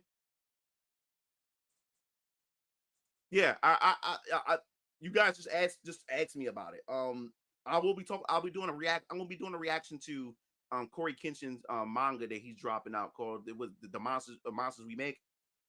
Yeah, I don't like the comic. Don't care for it. I'm not saying it's a bad game because I know people who got the game and said they love it, and I've seen it. But I just like I said, it's all about what your taste is. Just like how we don't like unattractive female characters. I don't like characters that's animals that walk on all four. That's walk on all fours. This is not my thing. The moment I see a character that Like, what's that game called? Stray. I would never play that fucking game. I don't want to play as a fucking cat. You know what I'm saying? So the moment I see a character and the main protagonist is an animal that is a real life animal, or it is symbol or it resembles a real life animal, and it doesn't talk or anything like that, I'm already checked out. It's not for me. It's not for me. I ain't down for that furball trash. You don't like Okami? Oh my goodness. Yeah, I know, guys. Lord, you don't you don't play as a game straight. As a game straight. It said Moderatsu. Rumble is better than YouTube. Yeah, so this is my Rumble, guys. So if you want to check out my if you just want to just fiend on culture war stuff, because you're just a culture war addict.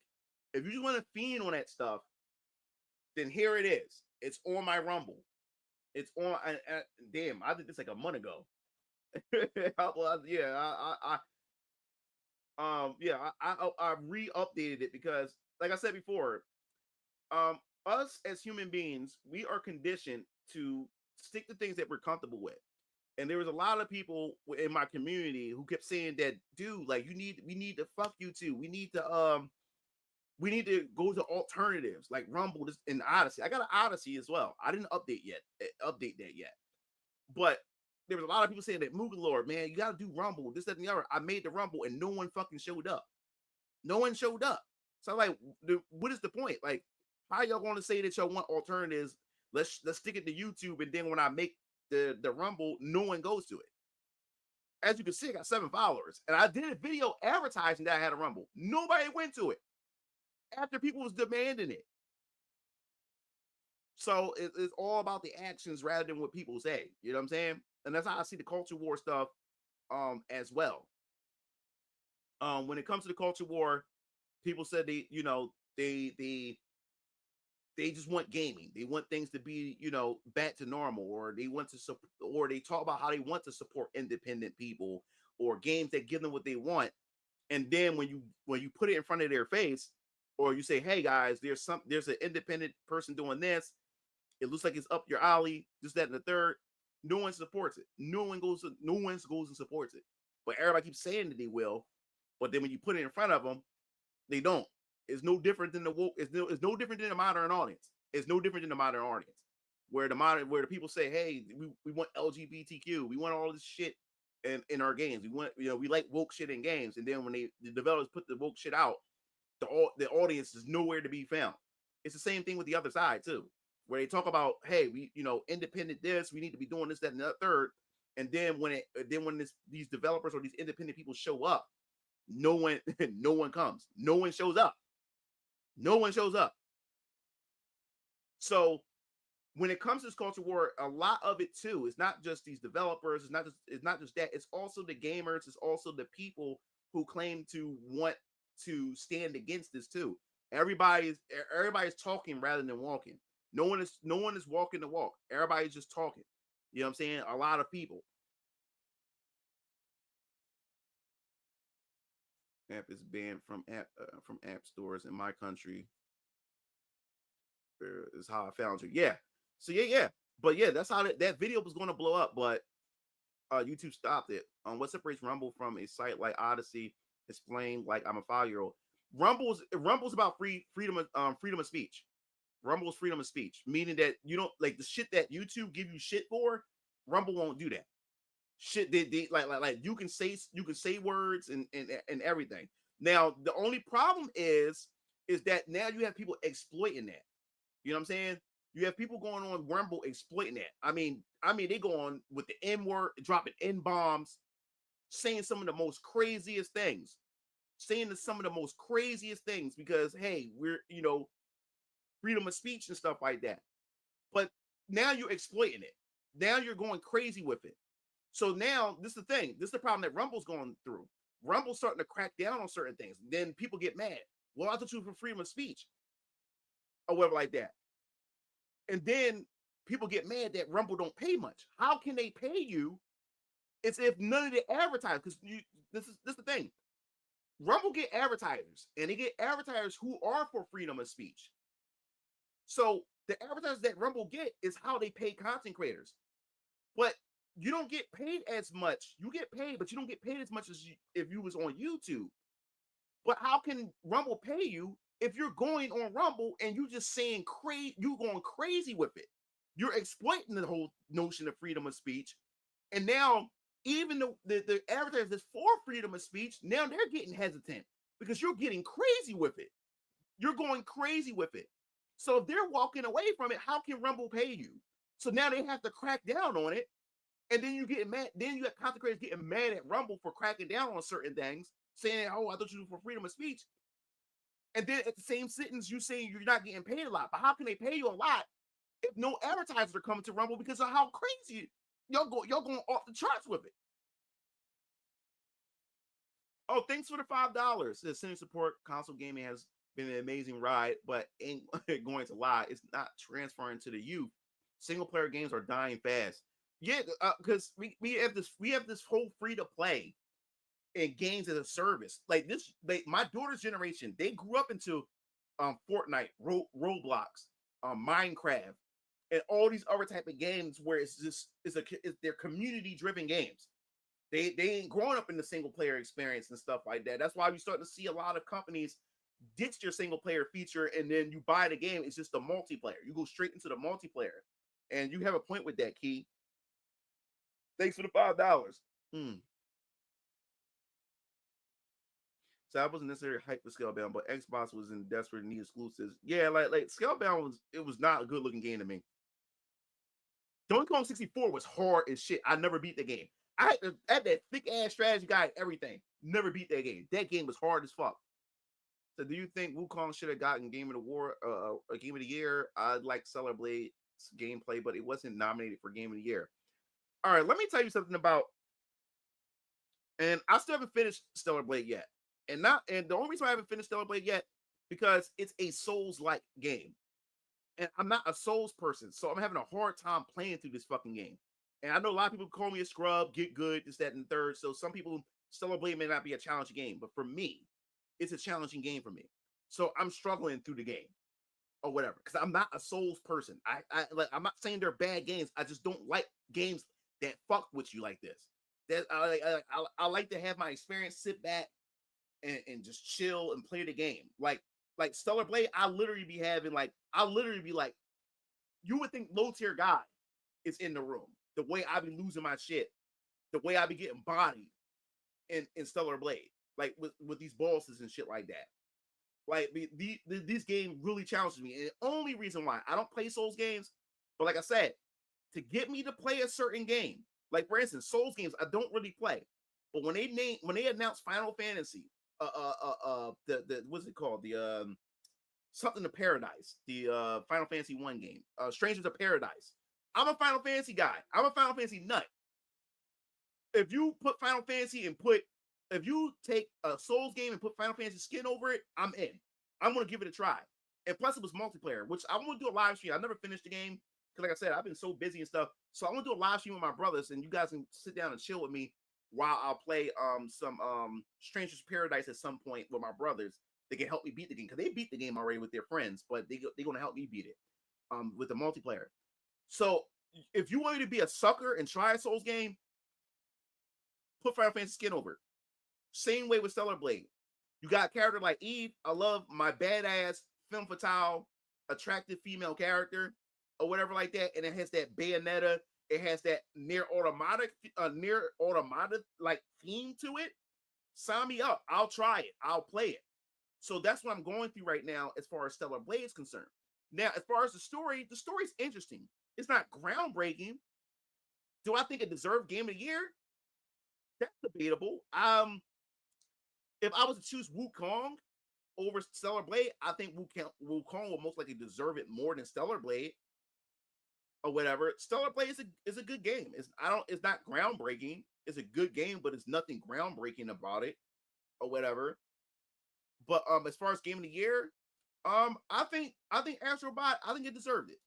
I think Astrobot deserved the Game of the Year. Like I said, Wukong looks extremely good. I know people who has it. I watch people play it.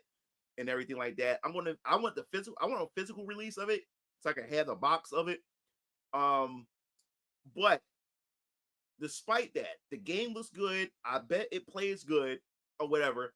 But at the end of the day, these games look like like it's still like you're playing a movie.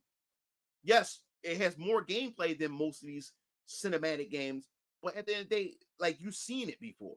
You know what I'm saying? Astrobot is a game.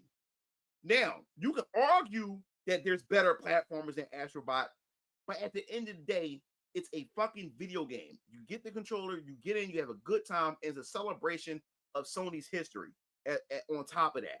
And everybody can play it. You know what I'm saying?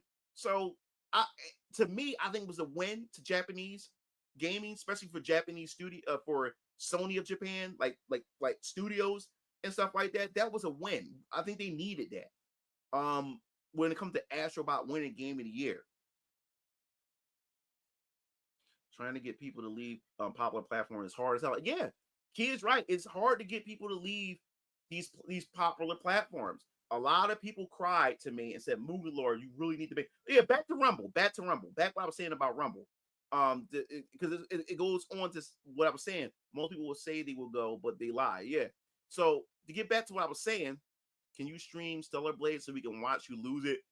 Like, dude, like it wouldn't even be fun. Me, like me losing my mind. I don't know. I may do Stellar Blade if you guys are interested. You guys interested in me continuing playing Stellar Blade? With you, you know. So just let me know. He said I don't really care about anything from software. I'm gonna. We said Mugen, did you play Journey to? No, never even heard of it. I believe. What about Balatro? I can't comment on Balatro. I don't really know much about it. People say it's a great game, fun game. It's a game, so I think it has every right to be up there, like anything else. Um, Eve does have legs, but yeah. So you said from yeah. I grew up over Armor Core, so you know I had to get that. I still haven't even beat that yet. That game's kicked. Armor Core is kicked my ass. I had stopped playing that game. It kicked like Armor Core kicked my ass. I gotta get back to playing that though. But back to Rumble.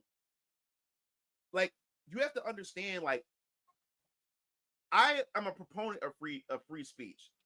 But the problem that Rumble is going through right now is that you do have people that go on there and exploit it. Like I said, you got people going on there.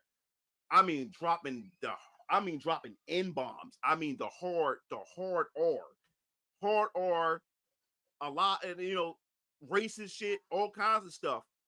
So then, what you do is you put Rumble in a tight spot because they are for freedom of speech. But then, how far can you go with it to where it hurts them as a company? So one more question. I recently got MVC collection digitally. I'm worried about it getting listed, delisted in the future. Should I get the? Why is that a question? Yes, get the physical. I'm going to grab the physical for Christmas, for the PlayStation or whatever like that. Why is that even a question? Yeah, they do be getting down. Like it's not. I'm not saying it's all a Rumble. I don't want people to get that confused. I don't want to misrepresent Rumble, but you have those people who are extreme, like that does it, and I'm not. And they do it to exploit that. Do they believe in what they're saying? They may not, but they know. Oh, it's freedom of speech. I can just say whatever the hell I want. He said, "I think that I've seen Rumble's front page. It may turn people off." So that's the problem. Like with the whole Rumble thing, that Rumble has to start cracking down on certain things, even though they're supposed to be for freedom of speech. But how can they pay content creators and be a rival to YouTube is if they're not getting advertisers. If they're not getting advertisers like that, then how can they pay these content creators and become a competitive platform? You know what I'm saying? Yo, yeah, pro physical. You know me. Yeah, like Loud Boy Gaming. He asks, should he get it? Yes, get the physical. Just have it. Buy it just to have it. Just to have it. Just to keep. Just to safeguard it. Get it. Don't play around before it's hard to get. Get it. I gotta get it. I'm gonna get it for Christmas. But yeah, but yes, This is the Rumble. I'm gonna put the link. I'm gonna put the link again, just for those who just came in here. Those of you guys who want to follow me on Rumble if you're interested in the platform or whatever like that. But yeah, that's the Rumble right there. But yeah, man, that's the problem when it comes to that. Trying to get people to go over to different platforms, it's hard to get people to go over to different platforms because we are creatures of habit. We stick to what we know, stick to things we're familiar with, and we will always do that or whatever. That's why I wanted to at one point. I wanted to before I discovered Restream. I was trying to exclusively stream on Twitch. I was trying to get you guys to go to Twitch, but none of you guys would budge. None of you guys would budge. And I found myself streaming to only one person or whatever like that. And no matter how many times I made videos advertising, letting people know I'm streaming right now, none of you guys would go to it. So I had to end up staying on YouTube or whatever like that.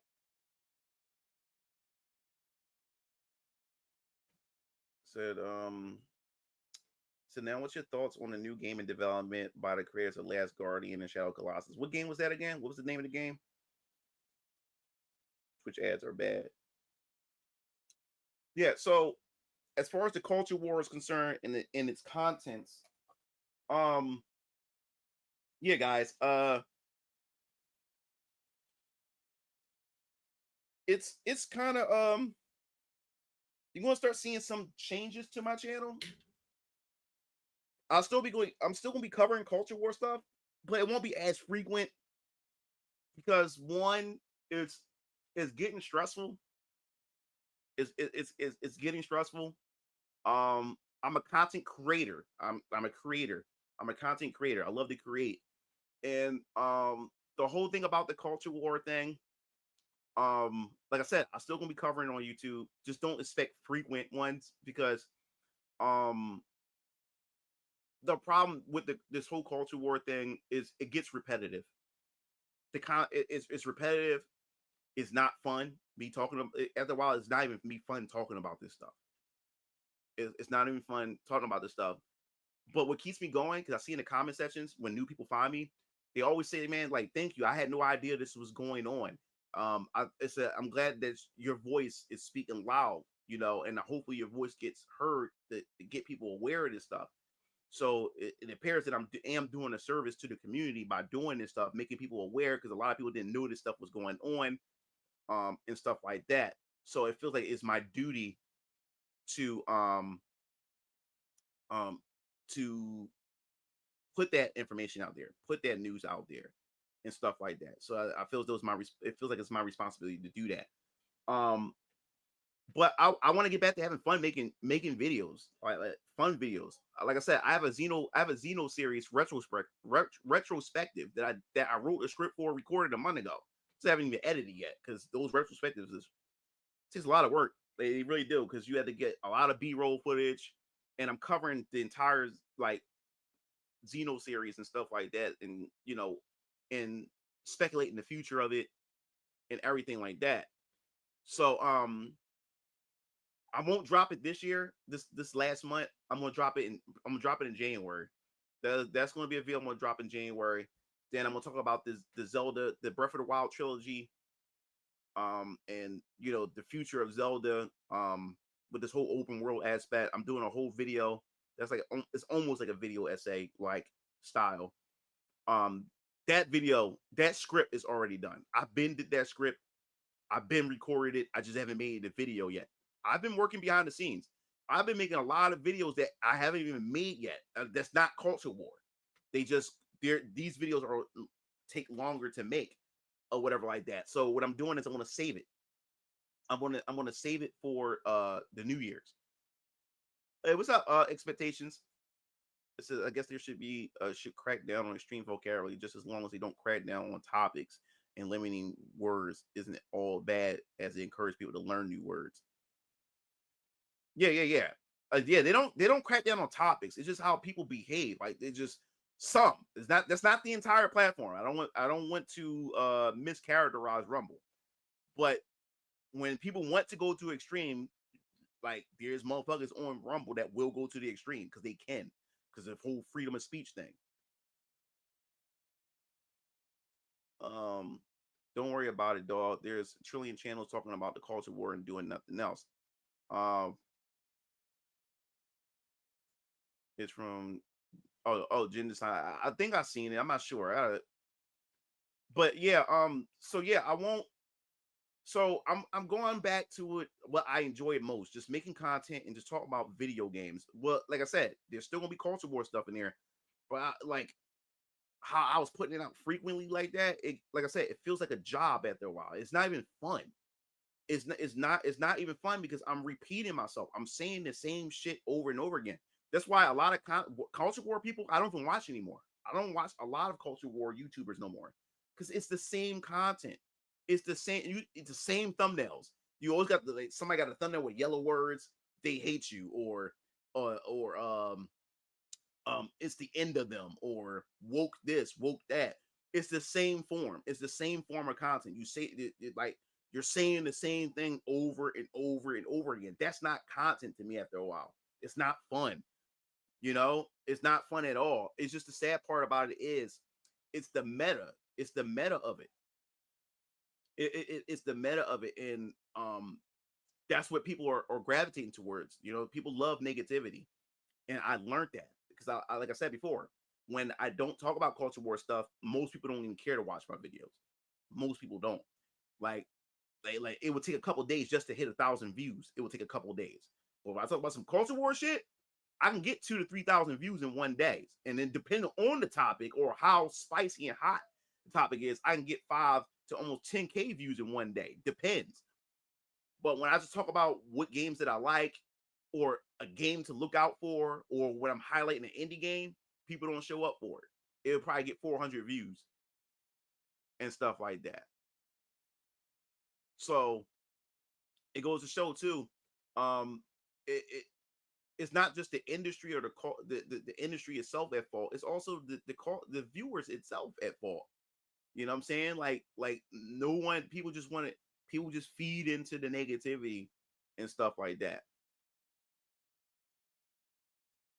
So Henry Crumbles should start asking these content creators for royalties, considering how often is using the thumbnail or culture war channel. You always do that in the foray into the debate. The Japanese are fighting back on Western parent, and I'm like, okay, I'm done. The Xeno series retrospective is a video is one I would be looking forward to. It was my favorite series until I found out more recent games very disappointing. So it'll be interesting to see. Yeah. We got somebody from X. Awesome. Has was it Astrozak? Oh, welcome, welcome, welcome, welcome. The algorithm is what will end YouTube because it essentially hides channels that have different, and that's the sad part. It always frustrates me because I do get people in the comment section that say, dude, like I said they would say, yo, bro, like, where have your channel been? Like, I would have subscribed to your channel years ago. I was, man, dude, I love your channel. It's not even just and these are people who's watching my non-culture culture war stuff. The people who watch my non-culture war stuff, they love the non-culture war content. And he said, dude, how come I'm just finding your channel? Like, what is going on here? Like, why do you like? There's a lot of people that believe that I should be at 100,000 or 100K to 1 million subscribers because people love my personality. People love the content that I produce. And he said, how is your channel getting overshadowed? You know, so that's another thing that frustrates me and stuff like that. Um, it gets frustrating how like when I do non-culture war stuff where I spend hours, days scripting, editing, putting stuff together, and I put it up. And the thing is, I don't care about monetization. I don't care about the YouTube money. Most of my videos get demonetized anyway. So I don't care about making money off of YouTube. I just want people to see my content, to be aware of my channel and stuff like that. You know what I'm saying? So it gets frustrating when I work hard on a video and then I put the video out there and then knowing how then it hardly gets any views. But then when I talk about Harry Naughty Dog is being woke and shit like that, or I talk about attractive, Western studios making women ugly as shit, that video get clicks like a motherfucker. Like, I'm like, god damn, like what the fuck, man? So like me as a content creator, that gets frustrating as fuck. And the thing was, I didn't jump in this culture war thing because everybody else was doing it. Like people always get that confused. Like I've been talking this culture war stuff since I was able to have the ability to soon YouTube streaming came out. That was the first thing. Like I've been talking about this culture war stuff even before that. But 2015 was when I started really talking about this stuff. And then once streaming was enabled, I used to remember I used to call it what? Mugen After Dark. That's when we start talking about some real shit, the culture war shit and gaming, politics, and everything. It's just I never made it into YouTube videos. So when people see the YouTube videos, people think, oh, he's grifting. Your content was never like this before. But people, if you're a real Mugen TV fan or you're a real viewer of mine, then you know that I always talked about this shit. I just never made it into YouTube videos. I always talked about it on the streams. And that was another thing that shadow banned my channel. Because the streams, we got really into the politics. We really got into the culture war stuff in my streams. And that's what really put my channel in trouble. Got my channel in trouble a whole lot. Interesting to me, the viewers' obsession with the culture war is painful. Like drama matters more. Right now, the culture war, it's not even about the drama anymore. It's about it's teams. It's a sport now. That's what the culture war is about now. It's the sport. You know what I'm saying? It's about whose side are you playing on? So you got to this point to where even when shit doesn't make sense, you're gonna back it because that's your team. Like the two things, the thing that really like with the woke side, I truly believe that some people don't believe in a lot of this woke shit. But for the simple fact is that since these people do have similar political beliefs, they will take that side, the woke side. They will take that side because they do share some of their beliefs overlap. But they do see the bullshit. But since these people are on the same team as them, they're going to go along with it. They're going to defend it. They're going to back it. They're going to argue. They're going to gaslight you. They're going to do all these other things because it's the right thing to do for the team. And then you have the thing that really like baffled me when it came to the culture war aspect was when it came to this game. When it came to this game, the Space Marine game. The thing that baffled me about the anti-woke side was that you had so many culture war YouTubers, anti-woke YouTubers that was calling this game fucking woke. They was calling it all kinds of shit. They did a bunch of videos about it. I think it was mentioned that it was a trans person writing a script. It was all kinds of whatever shit that was going on. Now you notice I never covered it on this channel.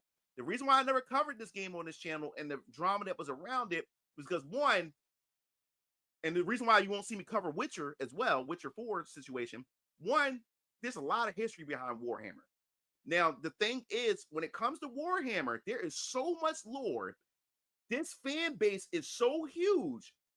There's so many layers to Warhammer. I didn't want to comment on this because I didn't want to come off as a fucking tourist. Because there's a lot of layers to Warhammer that I don't know about. So if you follow me on Twitter, what did I say on Twitter? That, yo, I'm about to sit down and watch a bunch of Warhammer lore videos to understand the lore, understand a lot. There's so much to Warhammer that I said, there's no way in the world I'm going to give my opinion on this. Because I don't want to say the wrong thing to make me look like a hypocrite. And I always talk about tourists. I don't want to come off as a tourist and say something that has nothing to do or it contradicts or whatever to make me look like a fucking idiot. So I didn't want to cover it because of that. But you had so many anti-woke people that was covering this, and most of them don't even play 40K, don't know shit about 40K. And they only got the surface level of 40K. But the thing that got me about it was for some strange reason, when 40K started making money, and then the left woke side started getting angry about it, then all of a sudden the anti-woke was parading around the games, salute in the game and saying that, like Warhammer fight back against the woke. They started congratulating the game. They started standing behind this game. When y'all just got finished calling the game woke, I said, what's going on here? Because when the game started selling well, all of a sudden the game's not woke anymore. Like, what the fuck is going on? This game was considered woke. Everything about y'all, they did a whole thing calling Warhammer 40K just went woke. Then the moment the game started selling well, the whole anti-woke narrative surrounding the game changed overnight. I'm like, what the fuck is going on? I'm like, what is going on here? So that was the thing that irritates me about this. But one second. Said, if it feels like teens might as well just get into sports. So your campaign, which character in your universe will you introduce next? Chapter, I like that question. I'm gonna talk about that in a second. Chapter 1.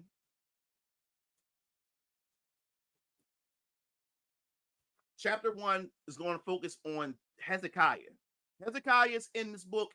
You're going to get introduced to Jasmine Mitchell. You're going to get introduced to Nolan Brett, and you're going to get introduced to the tech support, Techlock. These are the main characters that's going to be in the first chapter. Like I said, this is 32 pages, 28 pages of story.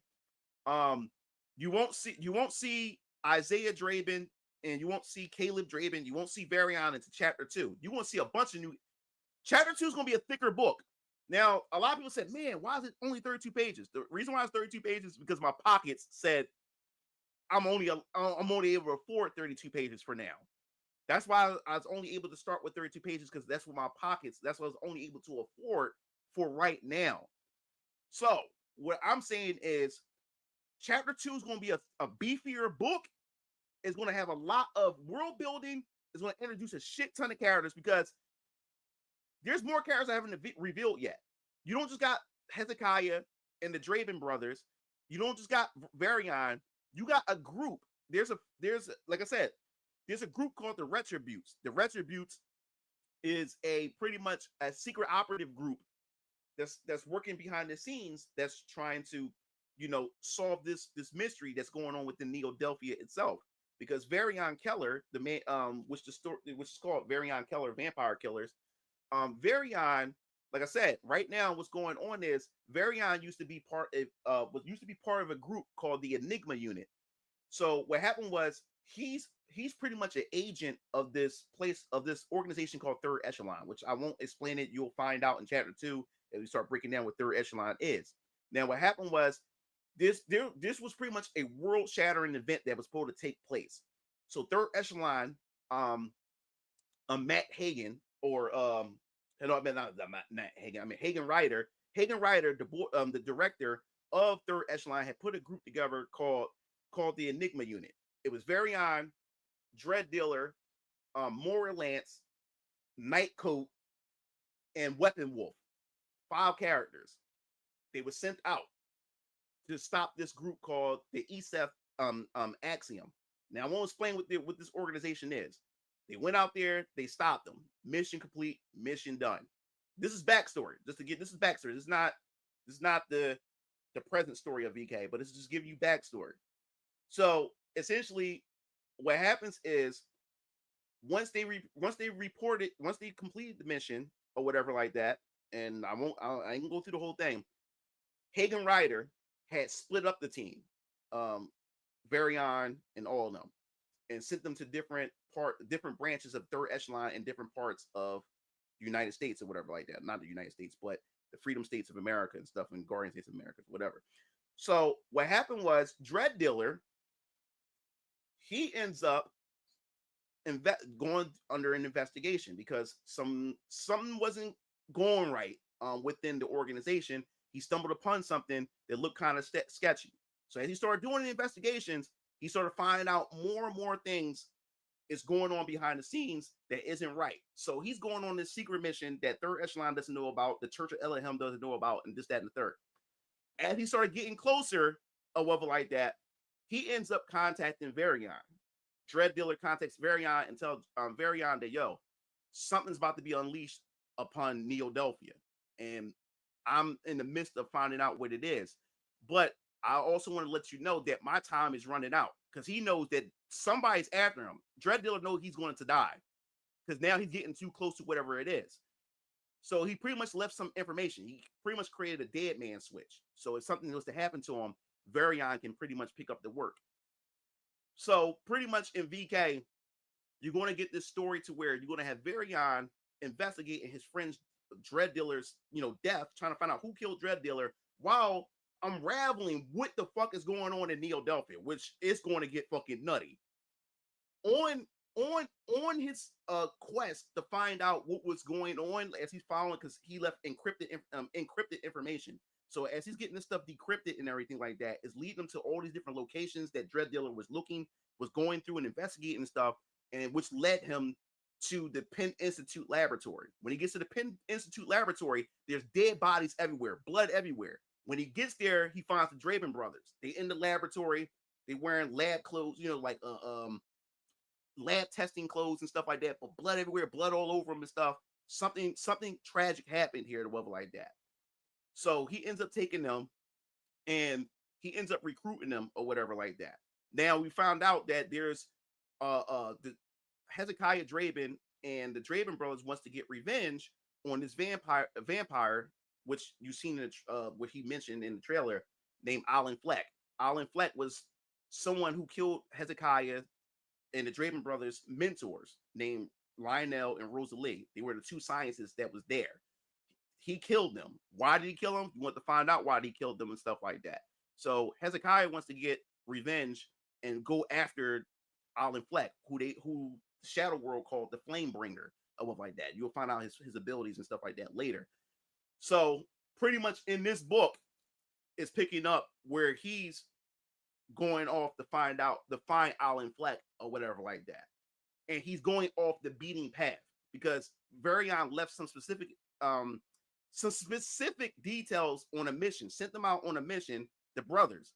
But young Raph goes off on his own or whatever like that, while the brothers are doing the mission that Varian asks of them or whatever like that. But Varian doesn't know that young Raph is doing what he's doing or whatever like that. So you'll see what happened. It's going to get nutty. It's going to get crazy and stuff like that. So do you see my Final Fantasy? Repeat that again about the Final Fantasy 7 Remake Part 2 underperforming sales. Yeah, I covered that. Final Fantasy Part 3 might flop. Could possibly be. 1 second.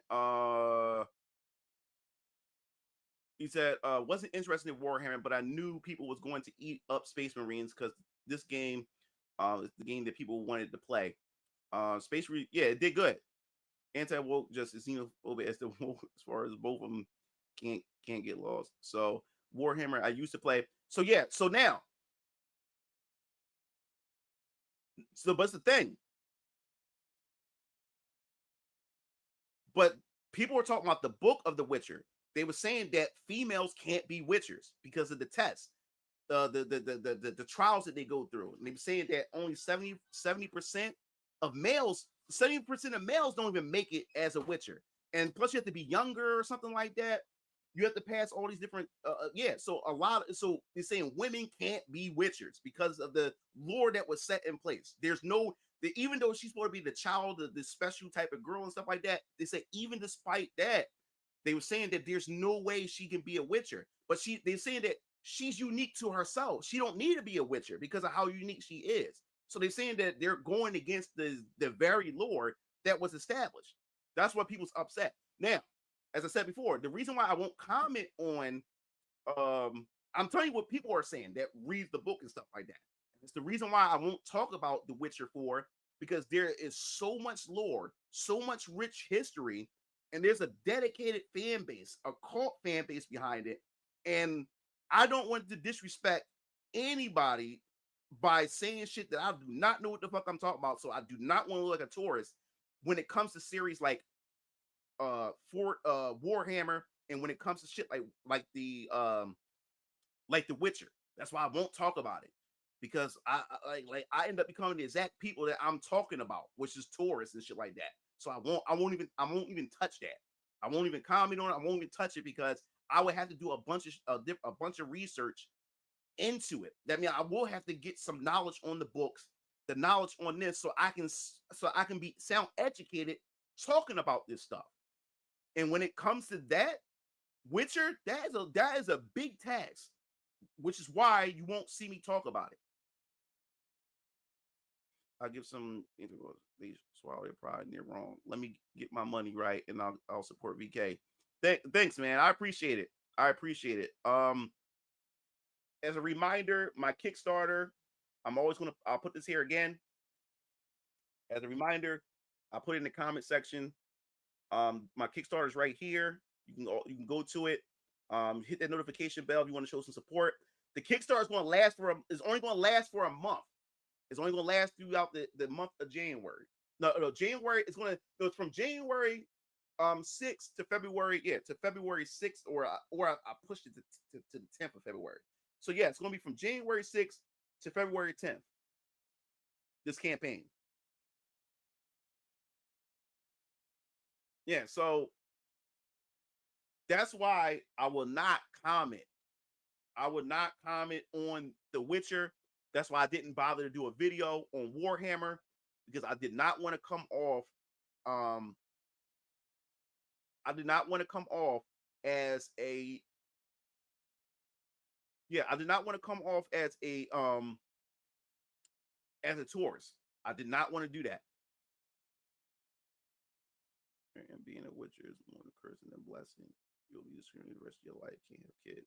Yeah, so I didn't want to come off that way. That's why you probably won't see me talk about it. I probably won't. You probably won't. And if I am going to talk about it, I'm gonna talk about certain things about it if I do decide to talk about it, or unless I did get enough knowledge and information to be educated enough to weigh in on it. But when there's big series like that, I will not jump in it, because I do not want to come off as a tourist. I do not want to come off as a tourist. So yeah, Witcher is big. 40K, Warhammer 40K is big. That's why I did not make no videos about those two. Did not make no videos about those two. So I try to at least be like that. When it comes to stuff that I cover, I at least try to at least do that. I know there's a lot of people who jump on these topics right away. They jump on it right away because they want to be the first to get the news out there. They want to be the first to make the video.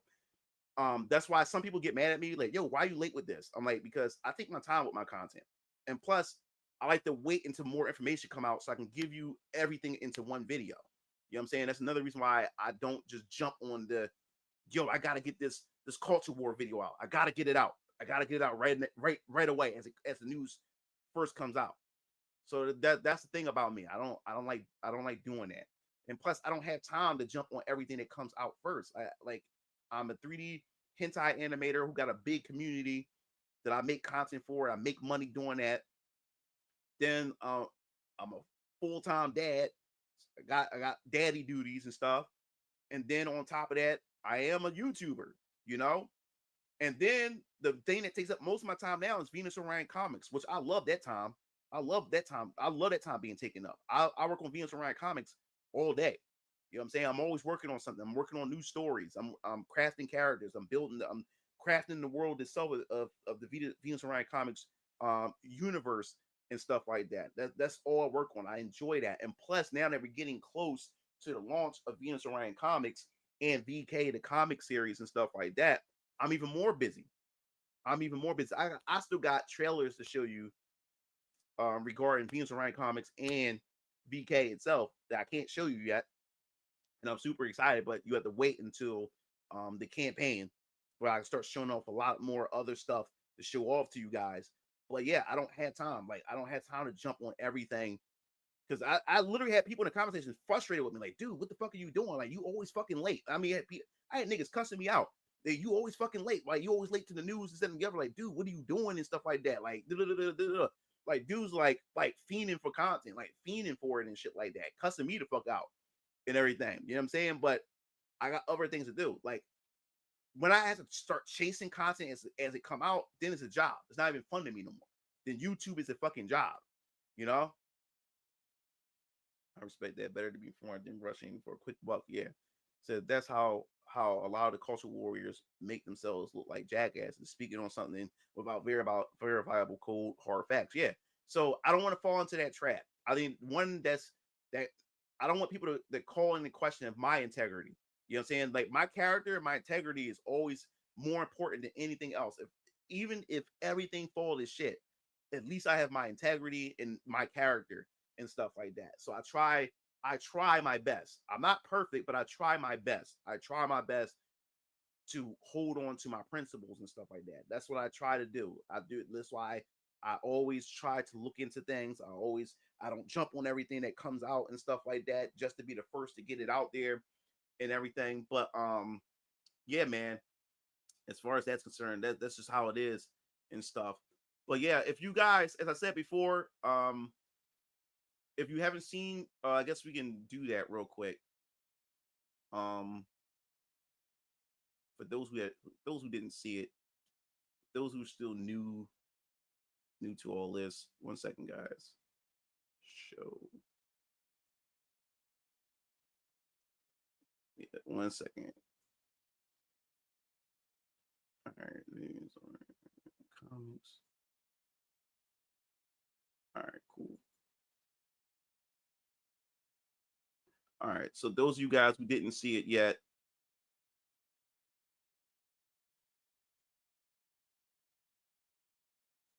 remember the pain and remember the suffering.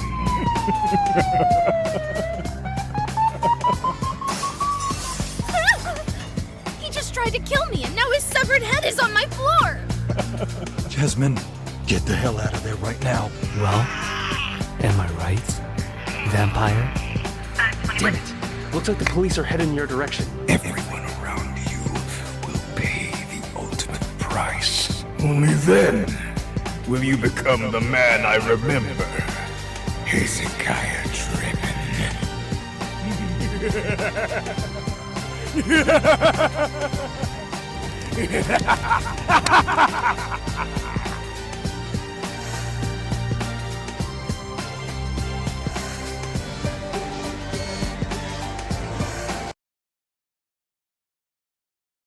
yeah. So yeah, this is a good question. Let's talk about that for a second. Thanks. Key asked a good question. Will I pay advertisement for your comments in other places? All right. I just tried out the advertisement for the first time. And I don't know how to feel about this because I'm really scratching my head. And I want to hear your thoughts on this. Now, here's the thing. I'm glad you put this up, Key. I really thank you, man. I really appreciate this because this is something I want to ask you guys about. All right, so I wanted more people. I'm trying to get people to know that this exists. The problem about the thing about Kickstarter is to get your projects moving. People need to know that it exists, right? So what I tried to do was I wanted to do take the trailer itself and make it make it an ad, a promo, right? So I took the trailer, right? I put the trailer out. Not many people watched it. It was moving slow. It was moving real slow, like slower than any video that I ever put on YouTube. Like no one was really watching the trailer. Like it was moving really slow. So I was like, all right, maybe let me make the advertisement. Let me make the advertisement. I'm making an ad. So I went to the YouTube promo ad thingy. So it gives you three options. The one option, do you want to use the promo thing so you can bring traffic to your website? So I'm thinking that cool, maybe I can bring the traffic to my Kickstarter so people can click the notification and stuff. But they said it has to be a .com. The Kickstarter is a .com, but it's not it's not my website. What I mean by that is that my project is on Kickstarter, Kickstarter.com, but it doesn't end in .com. It's Kickstarter.com/VK project / this, that, and the third. It has to end with .com. So that means I can't funnel traffic to my Kickstarter page. So the next option is, do you want to use paid promotion to get viewers and subscribers, or do you want paid promotion just to get viewers and traffic to this video? Because since I have the link to the Kickstarter in the video, if people see the video and I got traffic to the video, people may click it, right? To go to the Kickstarter. No, I'm still working on the website. The website ain't gonna drop until next year. Like right now, dude, like I'm spending so much money. If I wanted to do a website, I would delay this again. It's still so many other things that I would have to delay that.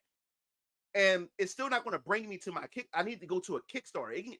I don't care if bringing traffic to my website is not going to help my Kickstarter. It's just going to send you to my website. I need you to go to my Kickstarter. So yeah. So what I did was I chose the paid promotion for my for the trailer itself. Now I'm gonna tell you, no one like this was the slowest viewed video. No one was clicking on my trailer. Like nobody, none of my subscribers, most of my subscribers didn't bother to watch the trailer. So I'm putting that out there. Like I was putting out like it was moving that slow. Like no one, it was the slowest I've ever seen a video move. Even this video that I just put up today, 11 hours and only 146 people seen it. But yesterday I talked about Intergalactic, 4.9 fucking people seen it. So people are choosing to see certain things they want to see. So only 146 people seen this or whatever like that. Like this is the slowest I ever had a video move this fucking slow before. So yeah. So this is what I did. Now check this out. This is the trailer. Right? So the video was moving so slow. It only had a 615 views, right? The next day, the promo had got the ad campaign had got approved. So I went to bed. I woke up the next day. It went from 615 to 2.1K views. I'm like, holy shit. I'm like, yo. So I go to the video. So when I go to the video, I was like, it's still at 37 comments. I got 2.1K views, but it's still like no one commented on it. No one said anything. Then I looked at my Kickstarter. Nothing happened. Nothing. No one clicked on it. Nothing. Nothing came from it. Right. The reason why I got people clicking on it because I'm doing it right now. Like for the past couple days, I've been streaming. I've been encouraging people if they want to show support, go to it, and that's how I've been getting people to click on it. But the promo thing, what I'm feeling sketchy about is I put $100 into this in the campaign. I spent $100. So what it does is it takes that $100 and it stretches it to a certain specific date. So this ad campaign is only going to last until December 26th. So it takes money out of that $100 each day, and it puts money into it. Now it tells you how much views that you expect to get for $100. They told me I can get anywhere from 115 to 140K views, right? So look, check this out. I'm about to get to this. I'm about to get to this, bro. And I feel like I'm being ripped off because all right. So guess what? I got 2.1K the next day off this VK trailer, right? 1.2K, 2.1K. But I noticed that it's stuck at 2.1K. That mean it's not going up. Now people watch my videos every day. Even though it's moving slow, I still get views every hour. I'm still getting views. But now it's stuck at 2.1K and it's still stuck at 37 comments. So I go to bed. The next day I wake up, it's at 9.8K views. I click on it and it's still at 37 comments. And it stays at 9.8K views the whole entire day. It doesn't go up. It doesn't go up at all. It doesn't go up. It doesn't go up. I'm like, what's going on? So I'm thinking, so does YouTube ads take my video out of the ecosystem of YouTube and put it into a separate pile of just for promos? What is going on here? So today I'm at 20K views and still at 37 comments, but it's stuck at 20K views. So where are the fucking views coming from? So to me, it feels like YouTube is just making up views. Like what's stopping YouTube for just making up views? What's stopping them from doing that? I gave you $100 fucking dollars. I gave you $100 fucking dollars, and I seen no change. I seen no traffic. I seen no clicks on the Kickstarter page. I seen no new comments. If I got 20, so you mean to tell me I got 20K views, and not one person comment on the video? So to me, it seemed like I just paid for views.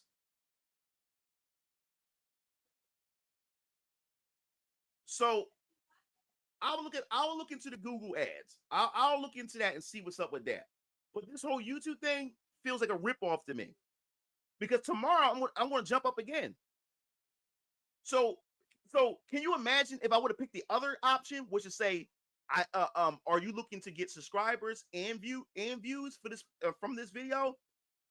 Can you imagine, like, the next day I wake up, I get all these subscribers out of nowhere? It seems like it's almost like I'm legally paying for views or legally paying for subscribers. I felt no difference. I felt nothing. I felt no difference. I got no additional feedback with all those views. I got no additional feedback, no additional clicks to the Kickstarter or anything. So it feels like I just wasted $100 fucking dollars. That's what it feels like to me.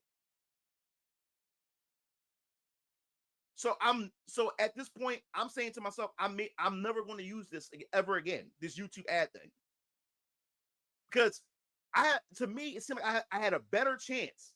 I had a better chance just allowing that trailer to go organically than right now.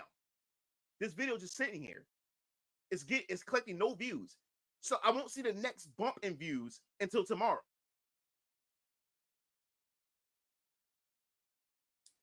So that's frustrating. I'm doing Twitter next. I'm gonna try Twitter next. I'm gonna do Twitter next. Twitter advertisement. See how that goes. But I would never do YouTube again. No, I feel like I've just been ripped off. I feel like how do you know these are legitimate views? YouTube can tell you anything. It's all digital. They can just make up views if they want to. Yo, what's up? What's going on? So yeah, that's the thing with that. So I tried the YouTube advertisement for the VK thing. Never doing that again. It feels like a ripoff. It feels like that YouTube is just making up views.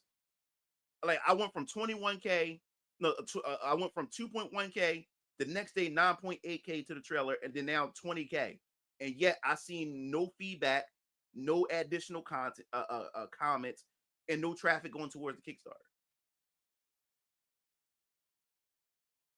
What's up, bro?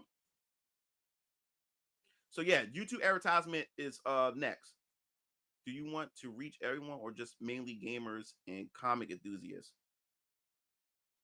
Probably mostly gamers and comic enthusiasts. I mean, you gotta have a target audience. I mean, anyone, I would love everyone, but is that being realistic? Yeah, it's a scam, bro. I'll try the Twitter ads next to see if it works. But I spent $100 on the YouTube ads. It gave me a bunch of views, but I saw no difference. To push my pre-launch and stuff like that, I saw no difference. So YouTube can make up anything. They can just make up numbers. It's all digital.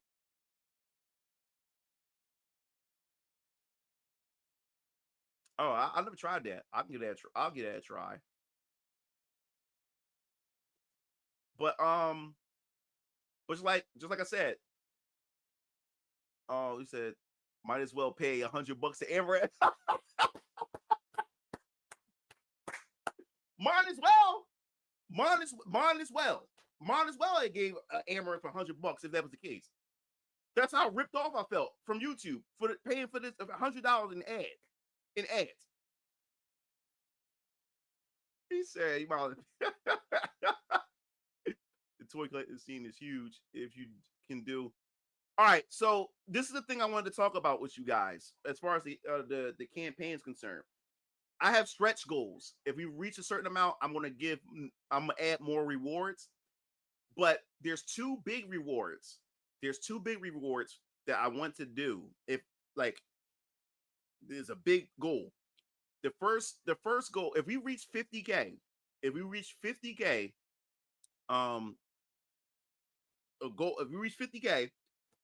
on my Kickstarter, when we do the pre-order campaign, I'm going to do a fully animated Arc 1 of VK trailer. It's going to be a trailer of Arc 1 of the 10 chapters. So it's going to be like a nice action packed voice acting and everything. It's going to be action packed voice acting. It's not going to spoil anything. But it's going to let you know what the what the arc is about and everything. But it's going to be a fully animated. I have my artist. She will animate it. Of course, it's going to take a minute to get it done. But it's going to be a fully animated one if we reach 50K. Now, if we reach 100K, then I want to do a 3D print figure of Young Raph or Hezekiah, aka Young Raph.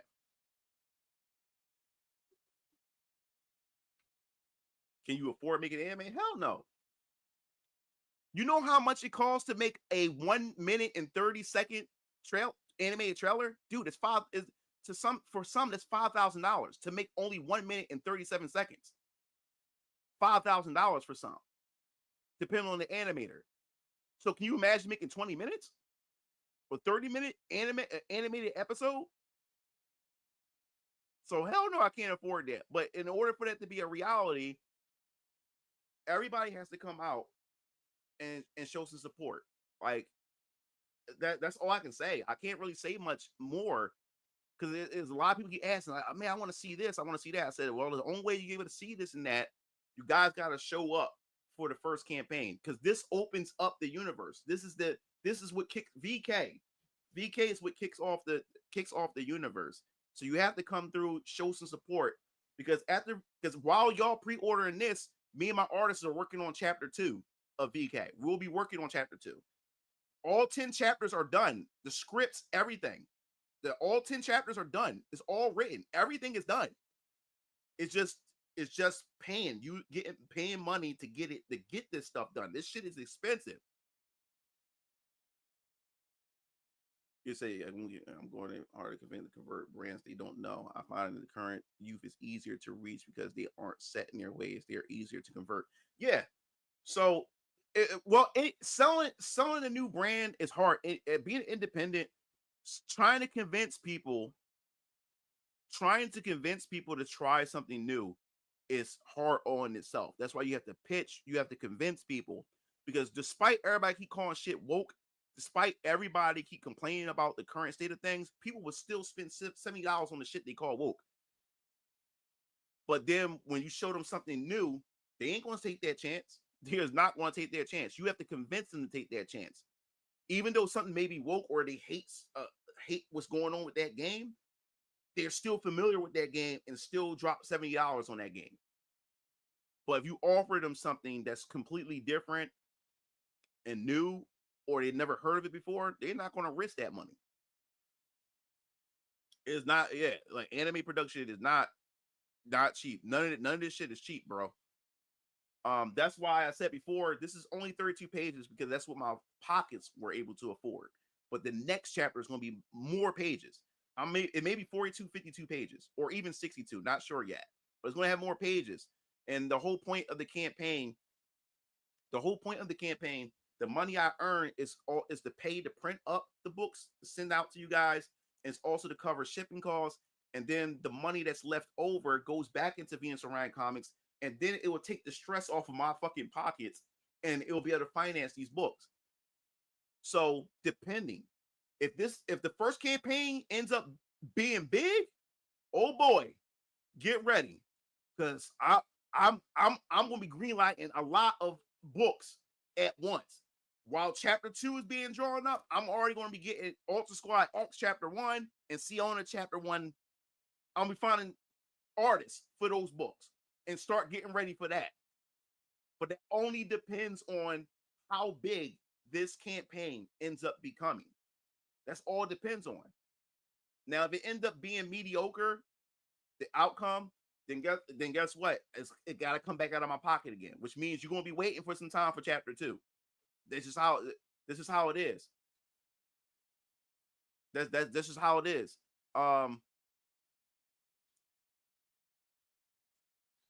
So will there be prequels or first release where everything begins? Oh, good question.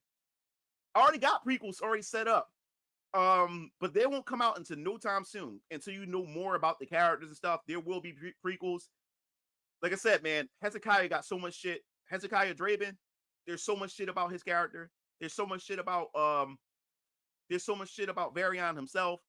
There's so much shit that you're gonna need some prequels to understand certain to not understand, but to get more knowledge of whatever like that. Detective Bertelli, the same way. The Jake Pierce comic book is pretty much a prequel. So you'll be able to know everything. You'll be able to know certain things about Detective Bertelli in the Jake Pierce book, because Jake Pierce takes place.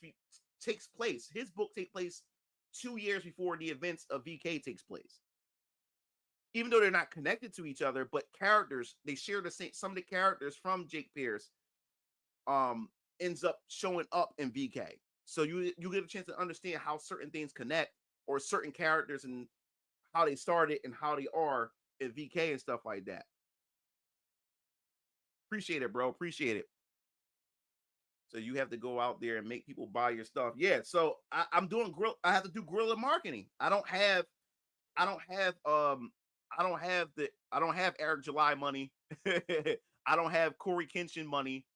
You know what I'm saying? So I have to do guerrilla marketing. I have to go out there. My brother Keo is working on his end to work with some cosplayers and anime content creators that he's friends with, who got huge followings. We're gonna send them like packages and stuff like that, unboxings and stuff like that to promote Venus and Ryan comics and stuff like that. I'm doing all this type of stuff and everything. But I really appreciate it, man. I appreciate it. That's how I'm getting people to click on it, because I'm doing it. The YouTube ad didn't do shit. I wasted $100. And and another way too, I have to get on podcasts. I have to get on podcasts and stuff like that to make people aware. I keep getting DMs. Can you get on say won't you get on Yellow Flash or Eric July, this, that, and the other. I said it's not up to me if I can get on those platforms. I can go to these people, but it's up to them if they want me to be on their platform to promote my comic and stuff like that. If you guys want me to be on Eric July's podcast to promote my book, if you want me to be on Yellow Flash's podcast to promote my book, or you want me to be on Tyler Carpenter's podcast to promote my book, or anybody you know in the comic space you want me to promote my book, you guys as my followers need to contact these people so to show that interest is there, because these people don't want, like I said before earlier in this podcast, in this stream, like people still want things like there are people that want to do things out of the kindness of their heart. There are people out there, but people still want something in return. Especially when you got people who got a big following. They ain't gonna just let anybody on their platform. They gonna want they need to know, how can I benefit from it? So if you want it, so in order for people to know how can they benefit from it, you guys as my audience need to tell these people that, hey, we would like to see Mugalore on your platform, because then these people want to see like, oh man, he has a dedicated fan base. Maybe I can tap into this. Maybe I can get some of his fan base too to buy my stuff. You know what I'm saying? So that's how it works. That's how when you're in this business, that's how the game works. Like everybody's not going to just put their hands out and just want to help you and stuff like that. You gotta build a presence. How can they benefit from you? And that's how it works. I'm just being honest with it. I'm a small YouTuber. You know what I'm saying? Like I'm a peon compared to a lot of these people in this space.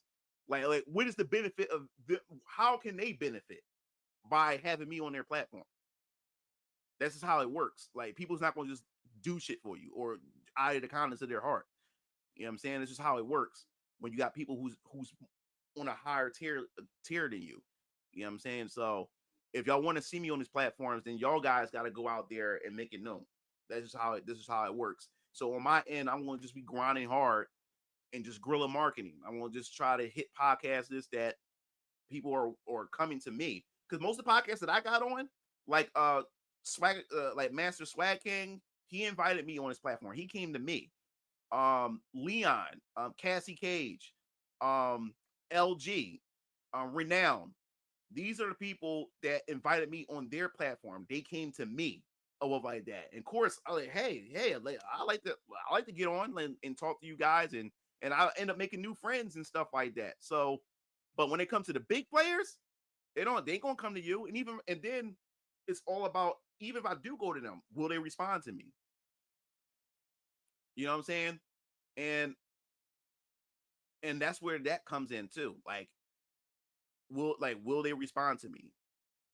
Because like I said, bigger content creators say, hey, like he's just trying to come up off of my, or he just can't come up off of my base and stuff like that. People, like I said, people get territorial and stuff like that. So this is how it is.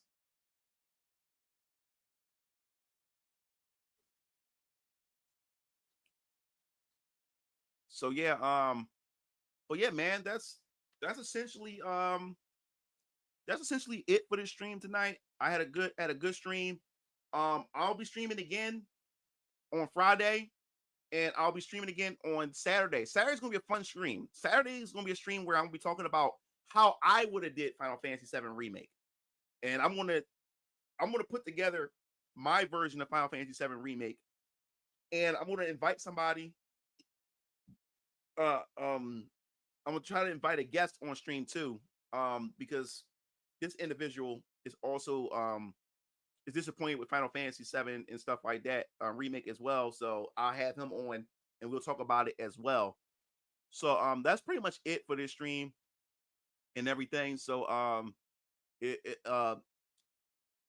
love you guys as always. It's always fun talking with you guys, and I'll definitely be seeing you this weekend, and I'll be seeing you Game Fiends later, man. Peace out.